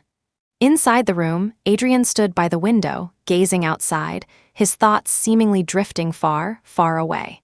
Chapter 17. When Vivian Woods woke up, the first person she saw was her longtime best friend, Chloe. Chloe was shaking her body vigorously, on the verge of tears from anxiety. "Vivian, wake up. Vivian." Vivian opened her eyes and looked at her panicked friend, stunned for a long moment, unable to snap back to reality. Had she returned to the real world? So, although she had failed to change Adrian Sterling's ending, she had received her punishment in the book world, and thus finally returned to the real world. But where was she? Vivian opened her eyes, looking around at the white surroundings in confusion. What happened to me? Where am I? Chloe touched Vivian's forehead, then her own, a puzzled look on her face. No fever. Vivian, don't tell me you have amnesia. Do you still know who I am? She took Chloe's hand and shook her head. I know it's Chloe, of course. I just forgot what happened before I fainted. What happened to me? Seeing that Vivian recognized her, Chloe finally breathed a sigh of relief. You still ask. Were you so engrossed in that novel that you didn't leave your room for days, or eat or drink? It was the building management, noticing something amiss during a utility check, who had to force their way in. When they came in, you had fainted at your desk. A little later, and you might have been dead. Vivian was stunned for a long time. Had she merely fainted at her desk for a few days? Then those dozen or so years in the book world, were they real, or just a dream she had while unconscious? She didn't know. The mere thought of that experience of Adrian made her heart ache as if it would break. A fleeting dream. In the end, she hadn't been able to change anything. She shook her head weakly, saying nothing more. Chloe, seeing this, said, You rest well. I'll go buy you some breakfast, some light porridge to ease you back into eating. You've been unconscious all these days, haven't eaten anything. Your body's going to suffer. I really don't know what novel got you so obsessed. Those fictional characters in books are just made up. I think you need to get into a relationship to clear your head. With that, she grabbed her bag and left. Vivian pressed her hand to her heart, feeling its familiar beat. She was really back in her own world. But the thought of Adrian's face still made it hard for her to breathe. For 10 years, she had poured all her emotions into it, only to leave covered in scars. Perhaps, as Chloe said, she needed to start a relationship to properly feel what it was like to be loved. Because it was just malnutrition, Vivian stayed in the hospital for one night and was discharged the next day. Returning to this home that was both familiar and strange, Vivian felt as if a lifetime had passed. She picked up that novel again, her fingertips gently resting on the name, Adrian Sterling. A sharp pain shot through her. She clenched her hands tightly, tears uncontrollably falling and wetting the pages. Chapter 18, To love someone for a whole 10 years, this was something she had never dared to imagine before. Yet, that was exactly what she had done. In real life, she wouldn't dare to love someone so recklessly, which was why she had poured everything into Adrian Sterling in the book. Recalling those 10 years of one-sided affection, Vivian Woods only felt a pang of sorrow. Adrian was a good person, he just didn't like her. If she could start over, she would never interfere in someone else's destiny again. Fortunately, she had this chance to start over. As she fell asleep at night, Adrian's face unconsciously appeared before Vivian's eyes. He looked at her, his eyes full of sadness, almost drowning her. Vivian's heart lurched, and she woke up with her forehead covered in sweat. It seemed she couldn't go on like this. Tomorrow, she would ask Chloe if she knew any eligible men she could introduce her to. Adrian Sterling hadn't closed his eyes for 3 whole days and nights. The moment he did, his mind was flooded with images of Vivian Woods. Before, when she was by his side every day, he hadn't realized it. But now that she was gone, he knew how important she was to him. If he could start over, he would definitely hold Vivian's hand tightly and never let go. How he wished God would give him another chance. But did he still have a chance? Adrian's vision was pitch black. His body felt as if it were floating in the air, devoid of any strength. He hadn't eaten or drunk for 3 days and nights. Without Vivian by his side, he seemed to have lost the will to live. But where could he find her? He had lost her, and he could never find her again. Just then, a sharp screech of brakes suddenly sounded in his ears. Adrian was startled. Wasn't he in his own house? How could there be the sound of a car? He tried to open his eyes but couldn't, no matter how hard he tried. When he attempted again, a violent impact struck him. He fell to the ground, a cacophony of ringing in his ears. Sir, are you all right? Hello, can you hear me? Adrian struggled to open his eyes. The first thing he saw was that familiar face he had longed for day and night. Vivian Woods looked at the handsome man sitting on the ground, his eyes somewhat dazed, and nervously waved her hand in front of him. What on earth had happened? She hadn't been driving fast. How did someone suddenly appear in front of her car and get knocked down by her? The impact didn't seem severe at the time, yet this man wasn't saying anything. Looking at his well-dressed appearance, he didn't seem like someone short of money. Was he trying to stage an accident for compensation? She had even arranged a date through Chloe for today. This delay would make her late. Just as Vivian was about to call the police, the man in front of her suddenly hugged her tightly. "Vivian!" Chapter 19. Vivian Woods' body stiffened. By the time she reacted, she was already enveloped in his embrace. She forcefully pushed him away and took several steps back. "Who are you?" Adrian Sterling froze. He stood up, his tall figure casting a shadow on the nearby glass storefront. In the reflection was an unfamiliar face, a face he had never seen before. But the person before him was clearly Vivian, the Vivian he knew best and loved deeply. Could it be he had arrived in Vivian's world? Adrian's eyes darkened for a moment before he calmed down. He wasn't clear about the situation yet. He couldn't reveal his identity to her directly. After composing himself, he lowered his head and apologized to Vivian. "I'm sorry, I got too excited." Vivian adopted a defensive posture, looking at him warily. "How do you know my name?" "I don't know you." Adrian frowned, glanced at her car, then pointed to a cartoon sticker on the front. "Your name is on it." Vivian looked back. It was a gift from Chloe, with the words "to the best Vivian in the world" written on it.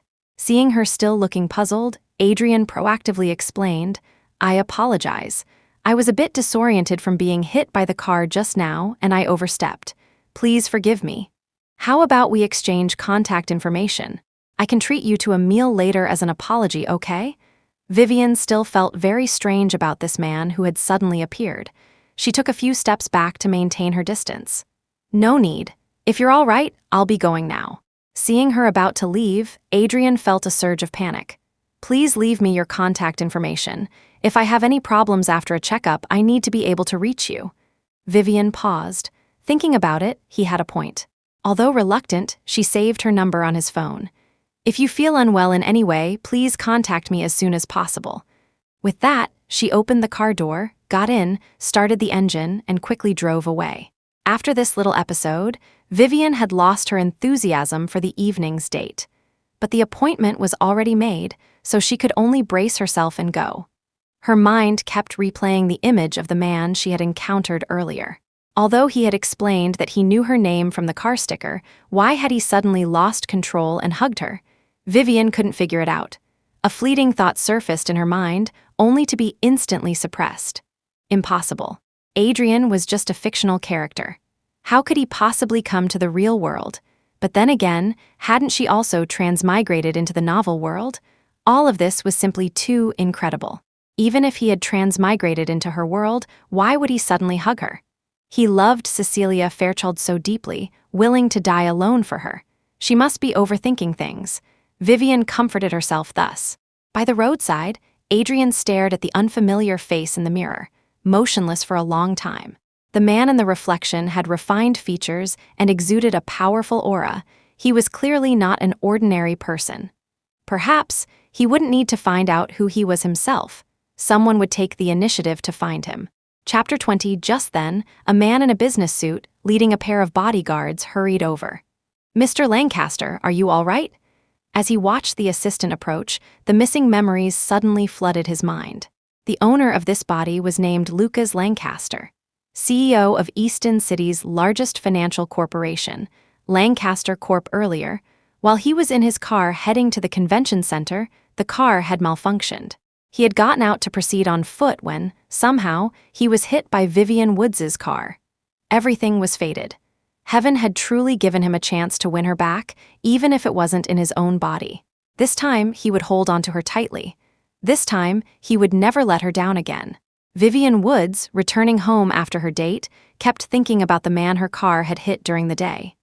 He had an extremely handsome face, but the aura he exuded was exceptionally cold, a powerful, unapproachable air. A man like that, it seemed unlikely he would suddenly embrace another woman. Just as she was thinking, Chloe's call came through. "How was the date today? Let me tell you, Miles Morgan had a really good first impression of you." Mentioning Miles Morgan, Vivian finally remembered the main focus of the day. Damn it, because of that incident, she had been somewhat absent-minded afterwards and hadn't paid much attention to Miles's appearance. Hearing her best friend ask, she could only reply perfunctorily, "Ah, he's quite nice, a very good person." Chloe was instantly overjoyed. "That's great, looks like you're on your way to finding someone. Don't forget to treat me to dinner then." Vivian made a few non-committal remarks and hung up. She didn't realize the lingering impact Adrian Sterling had on her was so strong that, even back in real life, she thought of him constantly. Perhaps it was because she usually had too much free time that she was so lost in her emotions. She had been back for so long, it was time to start working. Fortunately, she hadn't wasted these 10 years. As Adrian's assistant, her professional skills had always been outstanding. Now that she was back, she planned to do work she was good at. She sent her resume to several well-known corporations and soon received interview invitations. The first one she was to interview at was Easton City's largest financial corporation, Lancaster Corp. Vivian, in preparation for the next day's interview, went to bed early. At night, an unknown number sent her a text message. She never had the habit of reading messages from unknown numbers, so she moved it directly to the trash. Early the next morning, she changed her clothes and hurried to Lancaster Corp.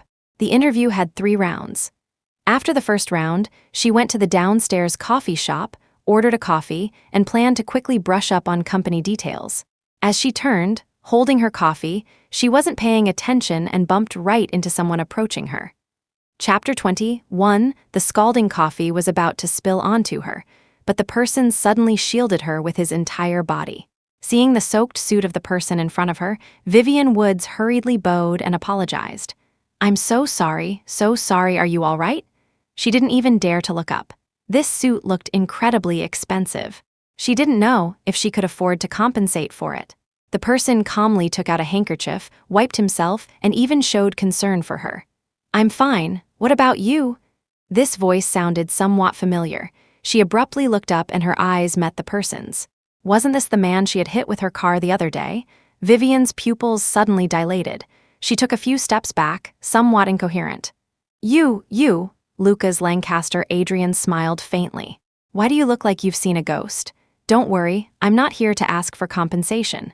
Just passing by, don't worry too much." Vivian stared blankly for a moment, then, after regaining her composure, bowed her head in apology first. Ultimately, both incidents were her fault. Although she was puzzled by his appearance, she couldn't be impolite. "That's not what I meant, I was just surprised to see you. I'm sorry, did I scald you?" Lucas shook his head. "I'm fine. Are you here for an interview?" Vivian looked at the resume in her hand and smiled. "Yes." Lucas nodded with a knowing look. "What you desire will come true." With that, he took his newly bought coffee and walked out the door. Watching his disappearing back, Vivian always felt an inexplicable familiarity. Clearly, he and Adrian Sterling bore no resemblance in appearance or temperament, yet she could still see Adrian's shadow in him. She felt like she was going crazy. The first round of interviews was over. According to procedure, the next step was the manager interview. She went upstairs with her prepared materials, only to be told by the receptionist that the interviews had already concluded. They had already found a suitable candidate, so the second and third rounds were unnecessary. Vivian felt a little dejected. This was her first job search since returning to the real world, and she had hit a wall. Moreover, she really wanted to join Lancaster Corp. She had long heard that the CEO of Lancaster Corp was decisive and a complete workaholic. Such a work style matched hers perfectly. She wanted high-intensity work to distract herself, which was why she had interviewed here. Unexpectedly, her hopes had turned to nothing. She could only make other preparations. As she was leaving, she suddenly received a call from HR, asking when she could start at the company. She looked at the number and confirmed it was indeed from Lancaster Corp. Me. "But didn't you say your company already had a suitable candidate?" The person on the other end paused. "Yes, our suitable candidate is you, Miss Woods." Chapter 22, it all felt like a dream. Vivian Woods hadn't expected such a windfall to just land in her lap. After all, her resume wasn't particularly impressive. In a large corporation like Lancaster Corp., countless graduates from prestigious universities and experienced individuals were clamoring to get in. And she, although she had been Adrian Sterling's assistant at Shengshi Group for many years, couldn't list that experience on her resume. Vivian was overjoyed and decided to start the very next day. She was so excited that night she barely slept. changing into her formal attire early in the morning and rushing to the company.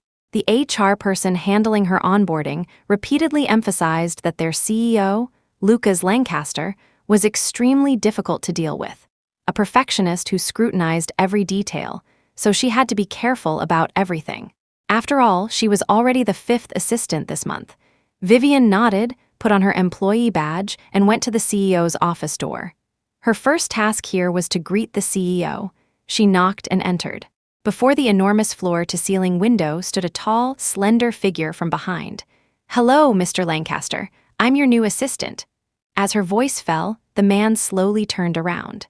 Seeing the familiar face that suddenly appeared before her, Vivian's pupils dilated. It was him, the man she had hit with her car, and spilled coffee on. Vivian looked at him for a long time, before finally realizing that this person was now her direct supervisor. Her boss, Lucas Lancaster. Adrian handed her the folder in his hand. "I told you, your wish would come true." She stared blankly, instantly understanding that the reason she was chosen was all because of Lucas Lancaster. But why? They had never met before. Why would he choose her without any reason? She thought for a long time before proactively asking, "Mr. Lancaster, I'd like to ask, why did you choose me to be your assistant?" Lucas smiled faintly. "I don't need a reason for what I do. It would be impolite to ask further." She had no right to question Lucas Lancaster's thoughts, so she obediently took the folder and left. When she came out, some long-time employees gathered around, leaning in to get some information. "How's Mr. Lancaster's mood today?" Vivian thought for a moment, then said, "Seems pretty good." She didn't know Lucas Lancaster well, but judging by his pleasant demeanor towards her, she assumed he was in a good mood. Everyone seemed to breathe a sigh of relief. Vivian asked, puzzled, "Are you all very afraid of Mr. Lancaster?" The group exchanged glances. Someone peeked down the hallway, then carefully lowered their voice. "In the entire company, ask anyone who isn't afraid of Mr. Lancaster. He's, famously known as the Iron Boss. If you make even a small mistake and Mr. Lancaster catches it, there'll be hell to pay." They wanted to say more, but the door suddenly opened. Everyone froze and scattered like birds. Chapter 23. After waiting for a while and seeing no one come out, Vivian Woods figured it was just the wind and found it somewhat amusing. From her brief encounters with this Lucas Lancaster, he didn't seem as terrifying as they described. She didn't know if he was too good at pretending or if others were exaggerating. After familiarizing herself with the materials, she quickly got into work mode. On her first day, she wanted to get up to speed as quickly as possible, so she stayed even after everyone in the office had left. Time ticked by. When she finally finished all her tasks and looked up, she realized the clock hand was already pointing to 10. It was very late. She quickly packed her things, preparing to leave. The closed door of the CEO's office suddenly opened, and Lucas Lancaster. Adrian slowly walked out, holding a takeout food container. "You haven't eaten yet, have you? I ordered this. You should have some too." Vivian initially wanted to refuse, but she had already offended him before. Now that he was kindly offering her food, if she didn't accept, it might seem ungrateful. She nodded and proactively went to the pantry to get 2 glasses of water. The dim lighting created a somewhat ambiguous atmosphere. Vivian walked to the door, turned on the main lights, and then quickly went to open the food container. After a whole day, she was indeed hungry. Opening the box, there were 4 dishes inside: spicy stir-fried pork, blanched shrimp, scrambled eggs with tomatoes, and a portion of braised beef. Vivian froze. These were her favorite dishes. When she was Adrian Sterling's assistant, they often ordered these 4 dishes when working overtime. She looked at the man before her in astonishment, but he remained expressionless, making it impossible to discern anything. "What's wrong?" David Atkins just ordered randomly. "Is it not to your taste?" So it was Assistant Atkins who ordered the food. Vivian let out a small sigh of relief and then shook her head. "I used to like these dishes a lot." Lucas looked up. "Used to? You don't like them anymore?" Vivian smiled. "People always need a change of palate. It's the same with dishes you get tired of." Lucas said no more, just lowered his head and ate silently. The dishes seemed to be especially spicy, suiting Vivian's taste. Lucas, however, only picked at the blanched shrimp a few times. He didn't seem to be able to eat spicy food. Vivian couldn't understand why. If Lucas couldn't eat spicy food, his special assistant would order spicy dishes. And in her memory, there was another person who couldn't eat spicy food. This meal made her feel on edge. When it was finally over, she hurriedly packed her things and left. Behind her, Lucas watched her retreating figure, a mix of relief and worry in his heart. Relief that she was so wary and distant with other men, and worry about whether, if she knew he was Adrian, she would still be willing to forgive and accept him. Also, his appearance had displaced Lucas Lancaster. When would the real Lucas Lancaster return? Vivian, back home, kept replaying the recent events in her mind. Chapter 24, if Lucas Lancaster Adrian was truly as unapproachable as they said, why would he thoughtfully order food and ask her to dine with him? Vivian Woods knew her own worth. She was good-looking, but not to the extent that someone like Lucas Lancaster would go out of his way to take special care of her. What to do next? She would just take it one step at a time. The next day at the company, Vivian was informed that she would be accompanying Lucas Lancaster to a cocktail party. In fact, while working for Adrian Sterling, she had attended numerous parties, big and small. She just hadn't expected Lucas to bring her, a newcomer who had only been on the job for a few days. After all, the assistant was the most important person by his side. Lucas's explanation was that since she was new, she needed to gain more experience. Vivian remained noncommittal. She wasn't afraid of attending major cocktail parties, but attending with Lucas made her somewhat uneasy. She always felt that this Lucas Lancaster was a bit strange. It seemed the person she saw was different from the one others described. He was enigmatic, moody, and overly gentle with her, which felt somewhat abnormal. Despite her many doubts, she changed into the provided dress and got into Lucas's car. She had to admit, he truly possessed an exceptional appearance. At this moment, he was wearing a black bespoke suit, his aura commanding. His exquisitely sculpted features made one feel inadequate at a single glance. No wonder legend had it that despite his eccentric temper, countless women were still willing to throw themselves at him. People in the company both respected and feared him. There were many who admired him. Vivian, sitting beside him, could clearly smell the faint, fresh scent emanating from him. The car stopped at the entrance of the Grand Marion Hotel. They got out together. For work convenience, she had chosen a simple yet elegant black slip dress that fell just past her knees.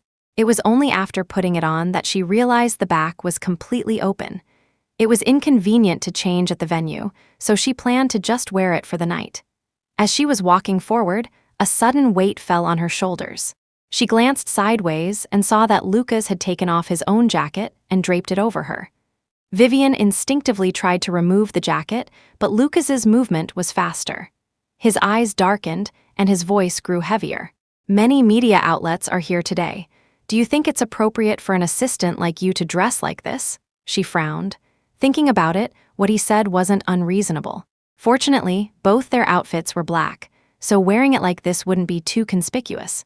Upon entering the banquet hall, everyone saw Lucas Lancaster arrive and immediately raised their glasses to greet him. Chapter 25, in this circle, Lucas Lancaster Adrian held absolute authority. He glanced at Vivian Woods, and she immediately understood, bringing over champagne from the side. Vivian watched him calmly downing glass after glass of wine and couldn't help but recall the scenes when she used to attend social events with Adrian Sterling. He had a weak stomach and couldn't drink much, so most of the time, she drank for him. Unfortunately, she couldn't hold her liquor and would end up drunk after every event. Back then, Adrian's heart was only for Cecilia Fairchild. A single call from Cecilia, and he would leave her behind. Over time, she had come to accept that social events meant she had to drink. Lost in thought, she had already picked up a wine glass and stepped in front of Lucas. Just as she was about to raise her glass, Lucas frowned slightly, casually placed his empty glass in her hand, and then naturally took her glass. "Go get me another glass of wine. You'll be driving me back later, so you shouldn't drink." Vivian stared at the empty glass in her hand, momentarily stunned. He brought her here, wasn't it to get her to practice drinking more? Why would he be so kind? Besides, why would she need to drive? Didn't he have a driver? Vivian didn't ask further, obediently got a glass of juice, and sat in a corner waiting for the party to end. There was no one she knew at the event. Other than sitting aside and watching people dance, she had nothing else to do. Just as she was getting bored and about to step out for some fresh air, someone suddenly blocked her way with a wine glass. "This young lady looks unfamiliar. Interested in a dance with me?" Vivian was slightly taken aback. Looking at the man with somewhat flippant eyes, she frowned in displeasure. Ultimately, it was a banquet, and she couldn't completely embarrass him, so she could only force a smile and say, "I'm sorry, I don't know how to dance." The man nodded but didn't give up. "Since you don't know how to dance, how about having a couple of drinks with me?" Saying so, he was about to grab her. The man had been drinking and was very strong. Vivian was pulled by him, stumbled a few steps, and almost fell. After steadying herself, Vivian forcefully shook him off. "I don't drink. If you want a drink, perhaps find someone else." With that, she turned to leave, but the man behind her grabbed her clothes, pulling her into his embrace. "Don't refuse a toast only to be forced to drink a forfeit. No woman dares to refuse my toast. Drink this, and we'll call it even." Vivian looked at the man's flippant and dangerous eyes, hesitating for a moment. Chapter 26, she was just Lucas Lancaster's Adrian's minor assistant, having been in the position for less than a week, with no particular rapport with him. She certainly couldn't expect him to come to her aid. It was better to avoid trouble. Drinking this glass wouldn't cause any harm, she shouldn't clash with others. Thinking this, she struggled free from his embrace, took the glass from his hand, and downed it in one gulp. "Finished. Can I go now?" The man sneered at her, saying nothing. Vivian was about to turn and leave when her head suddenly started to feel dizzy and heavy. She reached out to steady herself, her eyelids involuntarily drooping. Something was wrong. Although she wasn't a good drinker, her tolerance definitely wasn't this low.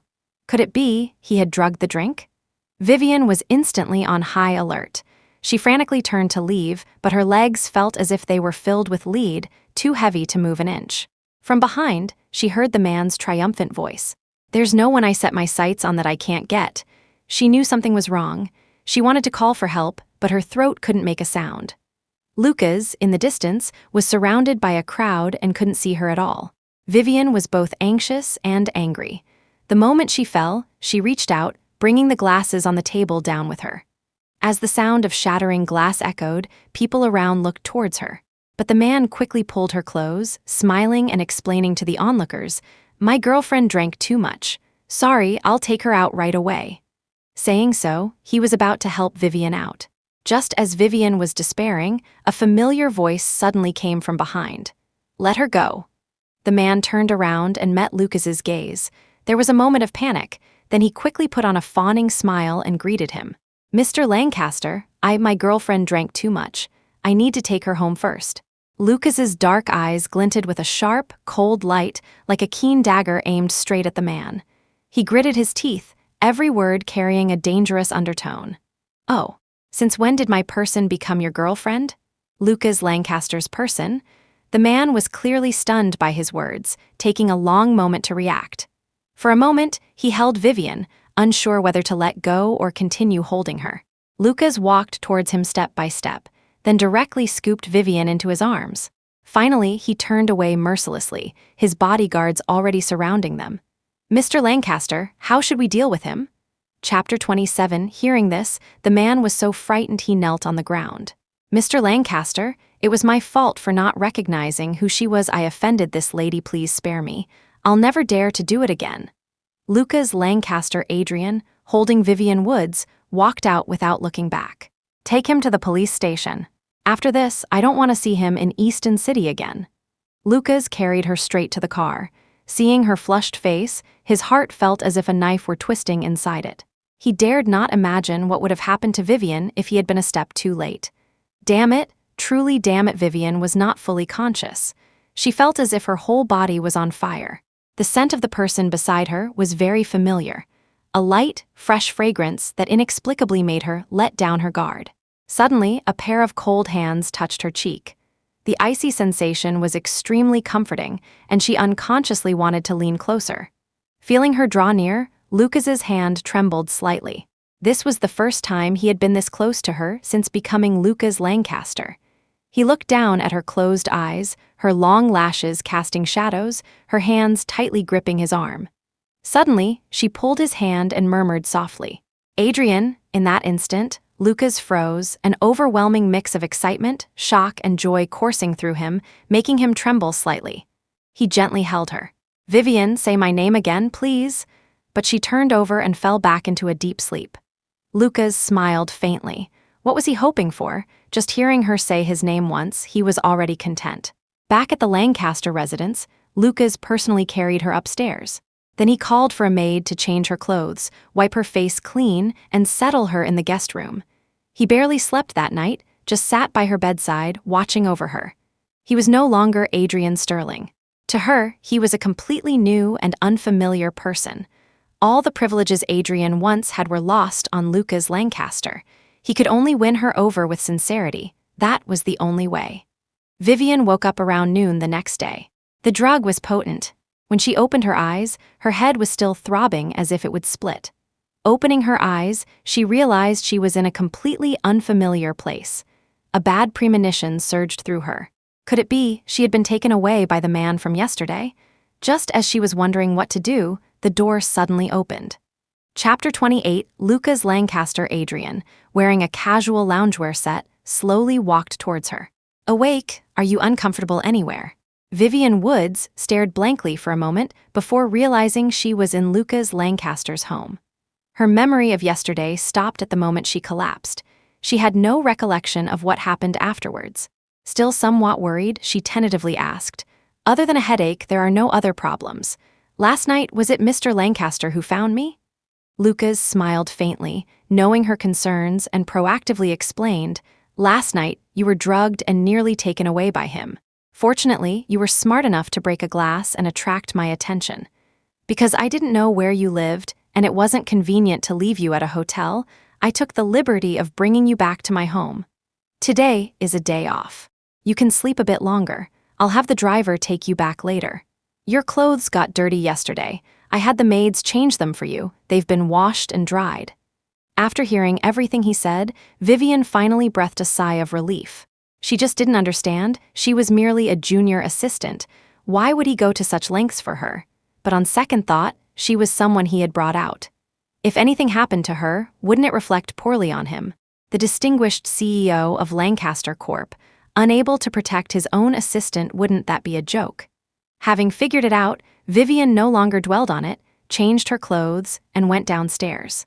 When the maids saw her come downstairs, they couldn't help but gather around her and start whispering. "Miss Woods, when are you and our young master getting married?" The first question completely shocked Vivian. Her face flushed red as she explained to them, "What marriage? I'm just Mr. Lancaster's assistant. I only stayed here for one night because I drank too much yesterday. It's not what you think." The maids exchanged glances, their faces full of profound meaning. "Miss Woods, don't be shy. We've been maids at the Lancaster residence for over a decade, and we've never seen the young master bring a woman home before. You're the first. Let alone an assistant. It's not like there haven't been female assistants before. They all just waited in the living room. He never let them upstairs. Yesterday, our young master personally carried you upstairs." With that, the group gathered together, smiling as they said to her, "Miss Woods, our young master doesn't easily get close to women. He's very devoted. I think you and our young master being together is a match made in heaven." Vivian's face turned crimson all the way to her neck. She didn't know how to explain it to them and could only make an excuse that she had something urgent to do and had to leave quickly. Chapter 29, the maid said Lucas Lancaster Adrian had arranged for a driver to take her out. She refused and fled as if escaping. As she left the villa, she saw the courtyard was planted full of jasmine flowers, and jasmine happened to be her favorite flower. During those 10 years in the novel, she would bring a fresh bouquet of jasmine to Adrian Sterling's home almost every day. Later, because Cecilia Fairchild preferred roses, she never sent Adrian jasmine again. How strange. A cold person like him, why would he plant such delicate, fresh flowers? Vivian Woods left hastily, constantly trying to recall yesterday's memories. But her head was really uncomfortable. The moment she tried to think, it throbbed as if it would split. In the end, she could only give up. After resting at home for 2 days, she returned to the company. As soon as she sat down, she saw breakfast on her seat.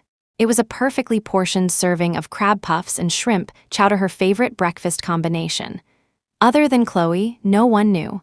Could it be Chloe had specially ordered it for her? She opened the box, eating while taking a photo, and sent it to her. "Thank you, beautiful Chloe, for the breakfast." A moment later, Chloe replied, "I didn't order breakfast for you. Someone has a crush on you and ordered it for you, right? They know your taste pretty well. Vivian, good for you. I've known you for over 20 years to learn your habits, and you tell someone else in less than a month. Who is it? Spill the beans now." Vivian looked at the steaming breakfast on her desk, but only unease remained in her heart. Besides Chloe, only one person knew. That was Adrian. He knew she liked jasmine, knew she liked to eat shrimp chowder with crab puffs for breakfast, knew she loved spicy food. But he was just a devoted second male lead in a novel. He could never come to this real world. Even if he really came to this world, where would he be? Vivian lost her appetite, packed up the breakfast, and threw it in the trash. On her way back, passing the break room, she heard people gathered and talking in the lounge. That Vivian Woods got in through connections, right? I heard she only had one round of interviews and became the CEO's assistant. Who would believe there were no connections involved? Who knows who she flattered to get in? Look how pretentious she is, accompanying the CEO to a banquet right after she started. Let me tell you, I heard the CEO personally sent her home after the banquet. Do you think she might be? No way, the CEO has such high standards. How could he be interested in a junior assistant? Even if he sent her home, it was just a superior looking out for a subordinate, nothing more. Exactly. So many heiresses in Easton City adore our CEO, throwing themselves at him, and he doesn't even bother to glance at them. Would he fancy her? Chapter 30. So, in their eyes, she had actually gotten in through special connections. Vivian Woods felt a bit helpless. Once they had such an idea in their minds, it would be difficult for her to change their perception. It was truly strange. This Lucas Lancaster Adrian, for no reason at all, was giving her special treatment, which had really caused her a lot of trouble. Forget it. She didn't intend to explain, nor did she want to integrate with them. She came to the company to work, not to make friends. Silently returning to her seat, she began her day's work. In the following days, Lucas didn't show any particular difference in his behavior. Other than being quite gentle with her, there was no special treatment. A few days later, he suddenly asked her to help book flights to France and specifically named her to accompany him on a month-long business trip. Vivian was a bit troubled. Paris was a place she had always dreamed of visiting. Previously, she had a chance to go to France with Adrian on a business trip, but because of Cecilia Fairchild, the plan was delayed. But to spend such a long time abroad alone with Lucas, wouldn't it cause even worse rumors in the company? After much thought, she had already made a bad impression in others' eyes. Why should she give up a learning opportunity for the sake of others?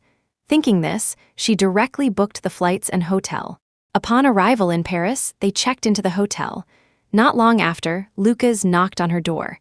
"Change your clothes and come with me somewhere. It doesn't have to be too formal."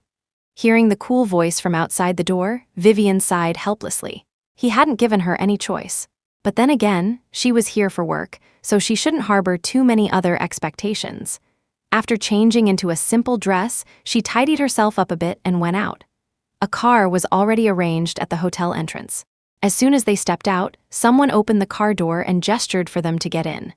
Sitting in the car, looking at the sea of flowers outside the window, she couldn't help but ask, "Mr. Lancaster, where are we going?" Lucas's deep eyes glanced at her faintly. "To the lavender fields." Vivian was stunned. She remembered that during their month-long trip, there was no itinerary that required them to go to lavender fields. Is Mr. Lancaster meeting someone, or? His expression remained faint. "I just wanted to see it for myself, not to meet anyone else." "What, you don't want to go?" How could she not want to go? This was a wish she had made many years ago. It was just that at that time, her wish was to be with Adrian. When she was with Adrian, she had too many regrets. Vivian shook her head, ultimately saying nothing more. Chapter 30.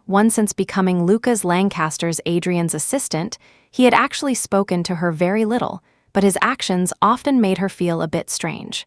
On their first day in France, they went straight to the lavender fields. A man like him didn't seem the type to drive for an hour just to admire a sea of flowers. They drove in silence. After getting out of the car, they could see a vast expanse of lavender in full bloom from afar. The boundless purple covered the entire land, breathtakingly beautiful. Vivian Woods walked into the sea of flowers, closed her eyes, and felt the wonder of nature. When she opened her eyes, she realized that Lucas was no longer by her side. There was no one around. Vivian felt a little panicked and walked forward. "Mr. Lancaster? Mr. Lancaster, are you still there?" There was no response. Vivian's heart beat faster. She quickened her pace back, passing a large patch of lavender. From a distance, she saw Lucas standing there, and for a moment, he looked remarkably like Adrian Sterling. They clearly had completely different faces, yet she felt that the person before her greatly resembled Adrian. She unconsciously walked forward and called his name. "Adrian?" The man's body stiffened. When he turned around, it was Lucas's face. She immediately snapped back to reality. "Mr. Lancaster, I didn't see you for a moment and thought you had gone back already." Lucas frowned slightly. "How could I possibly leave you behind?" They fell silent. Then he asked, "What did you call me just now?" "Adrian." A pang of pain shot through Vivian's heart, and she shook her head. "I just mistook you for a moment, I'm sorry." Lucas tentatively asked, "That person, is he your friend or do you care about him a lot?" Vivian frowned. What was Adrian to her? She hadn't even thought about this question herself. It was her own wishful thinking, her fantastical notion to rewrite his destiny, only to end up with nothing. Was he a friend, or just an ordinary working relationship? She couldn't answer these questions. After all, Adrian wasn't even a living person. How could she explain her relationship with a fictional character? After thinking for a long time, she finally replied, "Not an important person. Best not to mention it. It's getting late. When are we heading back?" Lucas's expression clearly faltered. He was silent for a moment, then said faintly, "Let's go." Back at the hotel, Vivian lay on the bed and slept like a log. Chapter 30, Too Strange, Really Too Strange. This Lucas Lancaster Adrian, every detail about him was filled with suspicion. What made Vivian Woods feel even more absurd was that, many times, she felt that the Lucas Lancaster before her was Adrian Sterling. She must be possessed to be so obsessed with Adrian, to the point of seeing him in the people around her. Vivian felt she couldn't go on like this. She had to find a way to forget him as soon as possible. For the next few days, Lucas's behavior seemed less strange. Other than necessary meetings and client visits where he would take Vivian, he allowed her free time for the rest of the day. Walking on this unfamiliar land, Vivian couldn't help but feel melancholic. She remembered that before her trip with Adrian, she had prepared her luggage and some essentials early on. But at the airport, one call from Cecilia Fairchild, and he had abandoned her, rushing to Cecilia without hesitation. She had sat alone at the airport all day, only returning when it got dark. Even though so much time had passed, the memory still brought heart-wrenching pain. Adrian had hurt her too much. If he appeared by her side now, could she still accept him as before? Vivian found the thought laughable. Not only was it impossible for Adrian to appear before her, but it was even more unlikely he would choose her over Cecilia. She was worrying unnecessarily. So be it. Let him gradually fade from her memory. She would meet new people, be with new people, marry, and have children. After returning from France, Vivian eagerly called Chloe. "You said you'd introduce me to a blind date. Where is he?" Chloe, on the other end of the line, was still half asleep. Hearing Vivian proactively ask to meet a blind date, she immediately shrieked. "Are you serious? Have you finally come to your senses?" Vivian laughed. "Of course I'm serious." Incredibly serious, Chloe sounded exceptionally excited. "Okay, I'll arrange it. We'll meet tomorrow night. Remember to dress up." Vivian hummed a few times and hung up. The next morning, she searched her closet for a long time before choosing a simple white sleeveless dress. She put on light makeup and hurried to the company. The date was set for the evening. She would have enough time to get there after work. Just as work was about to end, Lucas suddenly called her into his office. "There's a contract here that needs translating. Translate it and put it on my desk." Vivian nodded and was about to leave when Lucas suddenly stopped her. "Do you have a date tonight?" She was puzzled. "I'm meeting a friend." "Is there something you need, sir?" Lucas's eyes suddenly turned colder. "Male or female?" Chapter 33, she unconsciously frowned. "This is my private matter and seems to have no relation to Mr. Lancaster." Realizing his slip of the tongue, Lancaster's Adrian's eyes darted slightly.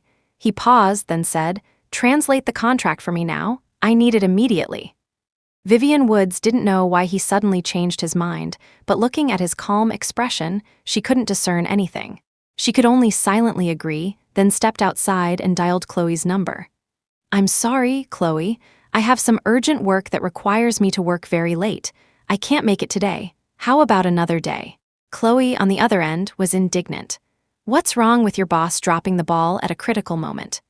Marriage is more important than work. Tell your boss you have a blind date tonight and do the work another day." Vivian was exasperated. "Spare me, how could I dare say that? Pushing off work for a blind date, you're intentionally trying to get me fired." As she spoke, a sound suddenly came from the doorway. She didn't dare say more and quickly hung up. Lucas, standing before her, exuded a terrifyingly low aura, his eyes seemingly filled with anger. "You're going on a blind date?" Faced with his accusation and questioning, Vivian was somewhat baffled. "Yes, is there a problem?" Lucas stared at her intently, his eyes seemingly about to erupt with fire. But he remained silent for a long time, then said nothing more, quickening his pace and striding away. Vivian didn't know what he was angry about, nor could she understand why he would be so upset about her going on a blind date. Indeed, he was as moody as everyone said. The earlier days were just a facade. His true nature was only now beginning to show. Vivian dared not delay any longer, working several extra hours to finish her tasks. When she returned, it was already very late. She took a taxi downstairs, and as she was about to enter the building after passing the flower bed, a familiar shadow suddenly appeared behind her, enveloping her in an embrace and pressing her against the nearby wall. She was still shaken. By the moonlight, she finally saw the person's face clearly. Lancaster. She struggled forcefully, but he held her even tighter. "Let go of me, Mr. Lancaster, what are you doing?" Lucas's eyes were bloodshot, as if he were desperately trying to restrain himself. After a long while, he finally released her, his tone carrying a hint of pleading. "Can you not go on the blind date? Don't go see other men?" Vivian froze. She looked at the handsome face before her, and a tear slowly rolled down. The atmosphere was terrifyingly intimate. Lucas lowered his head, wanting to kiss her lips, but she gently turned her head, dodging him. She pushed him away, her voice as cold as ice. "Adrian Sterling, it's you, isn't it?" Chapter 34. Lancaster's Adrian's body trembled, as if instantly frozen solid, unable to move an inch. Vivian Woods moved past him, stepping to the side, not looking at him. "When did you come here?" Lucas leaned weakly against the wall, taking a long time to answer. "The day of the car accident." Vivian recalled that day. She had suddenly hit a stranger, and he had hugged her tightly, calling her name. Thinking about it this way, she could understand why he had suddenly hugged her back then. And later, her encounter with him at the coffee shop, his appointing her as his assistant, ordering food for her, taking her abroad to see the lavender fields. All of this was intentional on his part. Lucas looked up at her. "When did you know that Lancaster was Adrian Sterling?" She lowered her head, replaying scene after scene, and couldn't help but shake her head. "From the first time you ordered food for me, I suspected. How could it be such a coincidence to order exactly the 4 dishes I love most? Later, when you took me back to the Lancaster residence, the maid said you seemed like a different person, that it must be because you met me. And the jasmine flowers in the courtyard, they almost made me certain you were Adrian. What completely confirmed it was when you took me to France on a business trip for no apparent reason, and our first destination was the lavender fields, completely unrelated to work. Adrian, what are you trying to do?" Hearing her recount all the details, Lucas was filled with mixed emotions. These days, he had been afraid Vivian would recognize him, yet also afraid she wouldn't. He wanted to care for her, so he could only silently be good to her. But he didn't dare to tell her directly that he was Adrian. Adrian Sterling had hurt her so much in the past, he was no longer sure if she was still willing to have him by her side. Heaven knows how happy he was when he first saw Vivian. She wasn't dead, she had just returned to her own world, so there was still a chance to make amends.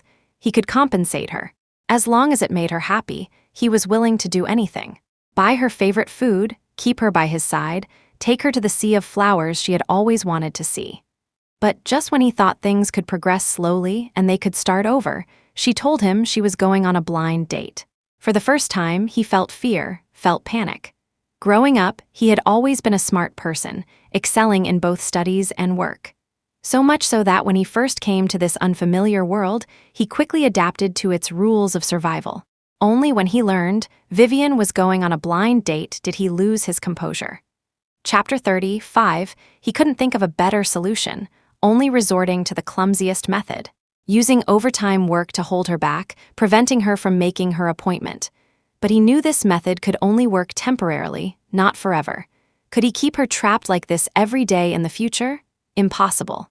That's why he had desperately waited downstairs at her home, begging her not to leave him, to give him a little more time. But he didn't know that she had, in fact, recognized him long ago. Lucas Lancaster. Adrian turned and took her hand, his gentle tone laced with a hint of pleading. "Vivian, I'm sorry. It was my fault before. I didn't cherish you. Please give me a chance, okay?" He held her hand tightly, as if holding onto everything. "Actually, I fell in love with you a long time ago.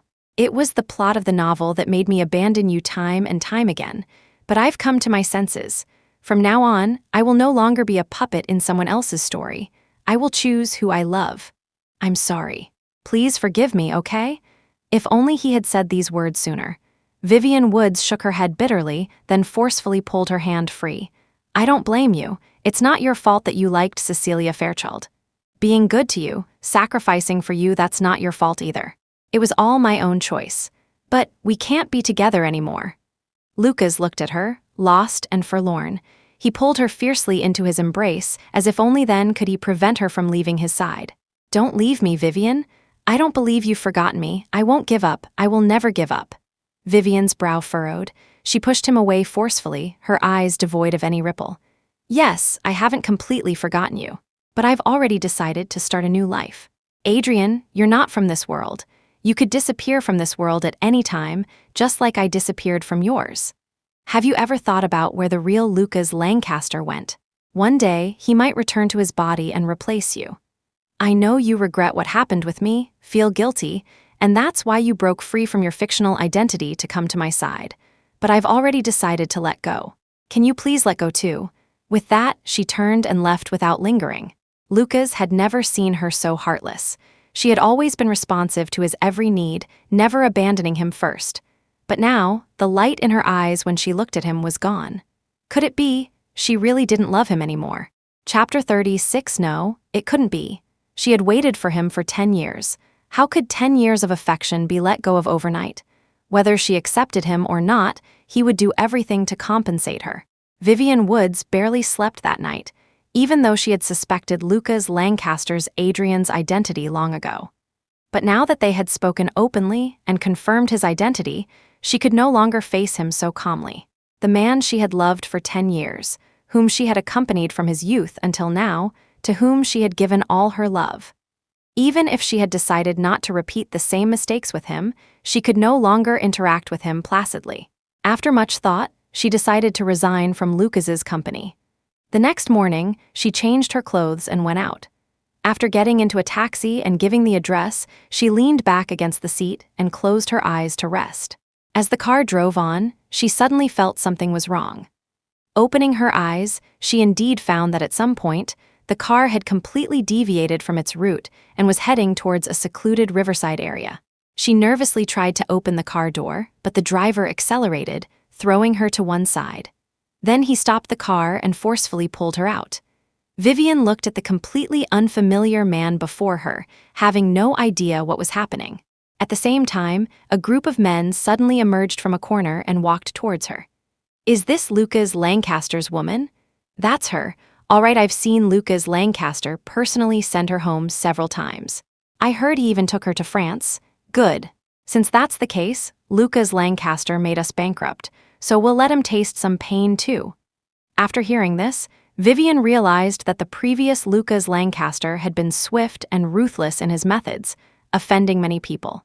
But he was naturally reclusive and had no overly close acquaintances, so these people had no way to target him. Now, because she had gotten closer to Lucas, these people were targeting him through her. Before Vivian could speak, the leader stepped forward, grabbed her chin, and slapped her across the face. "Hit her after you're done. take pictures, and send them to Lucas Lancaster, I don't believe he won't be anxious. Tell him to bring $10 million alone to our designated location. If he dares to call the police, we'll make sure this woman dies without a burial place." With that, he had his men tie Vivian up and threw her into a nearby abandoned warehouse. Vivian's body ached as if it were about to fall apart. She struggled to sit up and finally got a clear view of her surroundings. There were guards at both the front and back. She had no chance of escape. Moreover, her hands and feet were bound, making it impossible to break free. Could it be she was actually going to die here? At night, a sudden commotion came from outside. Soon, someone appeared, yanked her up, and dragged her out. Chapter 37. On the deserted riverbank, Lucas Lancaster Adrian had indeed come alone. He carried a suitcase. Upon seeing Vivian Woods covered in injuries, the fury in his eyes reached its peak. "I warn you, let her go," the lead kidnapper sneered, pulled a dagger from his pocket, and held it straight to her face. "Warn us? With what? Put the money down, then smash your hand with a rock, and we'll give this woman back to you. Otherwise, for every minute you delay, we'll cut her face." With that, he raised the dagger, making a motion as if to slash her face. Vivian's body trembled. The cold dagger pressed against her skin sent shivers down her spine. She had never been so afraid. Whatever decision Lucas made, she was terrified.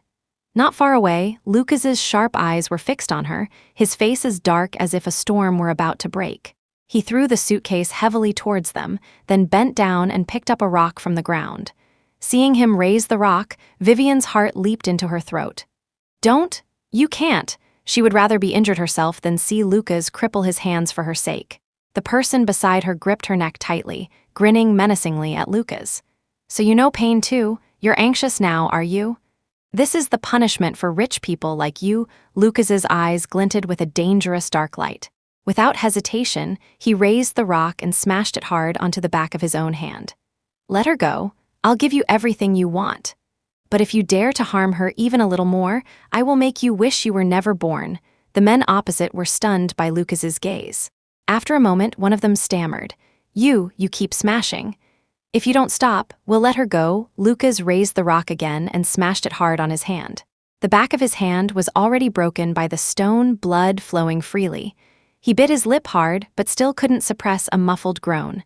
Vivian watched all this, her heart breaking. Tears streamed uncontrollably. The moment her ropes were loosened, she cried and rushed towards him. "Stop, Adrian, stop!" Hearing her call his name again, Lucas looked up, overjoyed. But at that very moment, the man behind her with the dagger suddenly stabbed towards her back. Lucas didn't think, desperately lunging towards her, pulling her into his embrace and turning around. With the sound of the dagger piercing flesh, Lucas's face instantly turned deathly pale. The weight of his body suddenly pressed entirely onto her, and they both collapsed to the ground. Chapter 38. The sound of police sirens came from behind, along with his bodyguards constantly calling his name. Vivian Woods' tears fell like broken pearls. She hugged him tightly, terrified he would disappear from her world. "Adrian, are you still there?" His head rested on her shoulder, his warm breath fanning her neck. "I'm here." She burst into tears, 1,000 words caught in her throat, unsure where to begin. Lucas Lancaster Adrian gently wiped away her tears, his eyes already hazy. "I'm sorry, Vivian, for abandoning you so many times before. Don't worry, I will never abandon you for someone else again." "Believe me," Vivian looked at his pale face, her heart shattering. I believe you. Don't talk anymore. The doctors will be here soon. We'll go to the hospital. You'll be all right?" Lucas coughed violently a few times, his voice already weak. "If I don't say it now, I won't have another chance. Vivian, I have to go.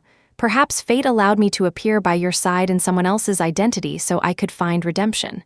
Knowing you're well, I'm at peace. I feel my body is about to be taken over by another consciousness. It's probably the real Lucas Lancaster returning. Vivian, I don't know if I can ever appear in your world again. You have to be well. As long as you're well, I'm content. Remember, I will never love anyone else. I only love you, only you." Vivian was sobbing uncontrollably. By the time she wanted to reply, Lucas had completely lost consciousness. All the kidnappers were apprehended. She and Lucas were taken to the hospital. She only had some superficial wounds. Lucas had a fractured finger, and the knife wound on his body was deep, but fortunately, it hadn't damaged any internal organs. These days, she stayed by Lucas's side without leaving, terrified something would happen to him. 3 days later, Lucas finally woke up. Vivian was holding a bowl of his favorite shrimp chowder, so emotional she almost cried. "You're awake." Lucas didn't speak, just looked at her silently for a long time. His gaze was cold, so cold it was like he had become a different person. In that instant, Vivian understood. The Lucas Lancaster before her now was the real Lucas Lancaster, not Adrian Sterling. She concealed the sorrow in her eyes, put down the food container, and quietly left the room. In the following days, she resumed her role as an assistant, taking care of Lucas. Just as the rumors said, Lucas Lancaster was cold, decisive, and unforgiving in all matters. Working under him, the slightest mistake could mean getting fired. This Lucas actually made Vivian feel more at ease. He didn't remember what had happened during this period, nor would he view her differently. She could peacefully do her job. It was just that, occasionally, when she thought of Adrian, her heart would still ache. By chance, she opened the novel where Adrian was the fated second male lead. Flipping through the pages, she discovered that the author had, at some point, changed the storyline. Adrian had long since completely severed ties with Cecilia Fairchild, but no other girl had appeared by his side. It was said that he was devotedly waiting for someone. That girl had no name, no face, existing only in Adrian's mind. Even the author said she didn't know who Adrian was waiting for. When she started writing, she wanted to give Adrian a happy ending, but the novel seemed to have developed its own consciousness. He refused to meet anyone, remained unmarried his whole life, died alone, and obsessively longed for that girl for a lifetime. The story ended with "to be continued." She closed the book. Adrian's face unconsciously appeared before her eyes, and tears streamed down uncontrollably. To be continued, perhaps that was the best ending. The end.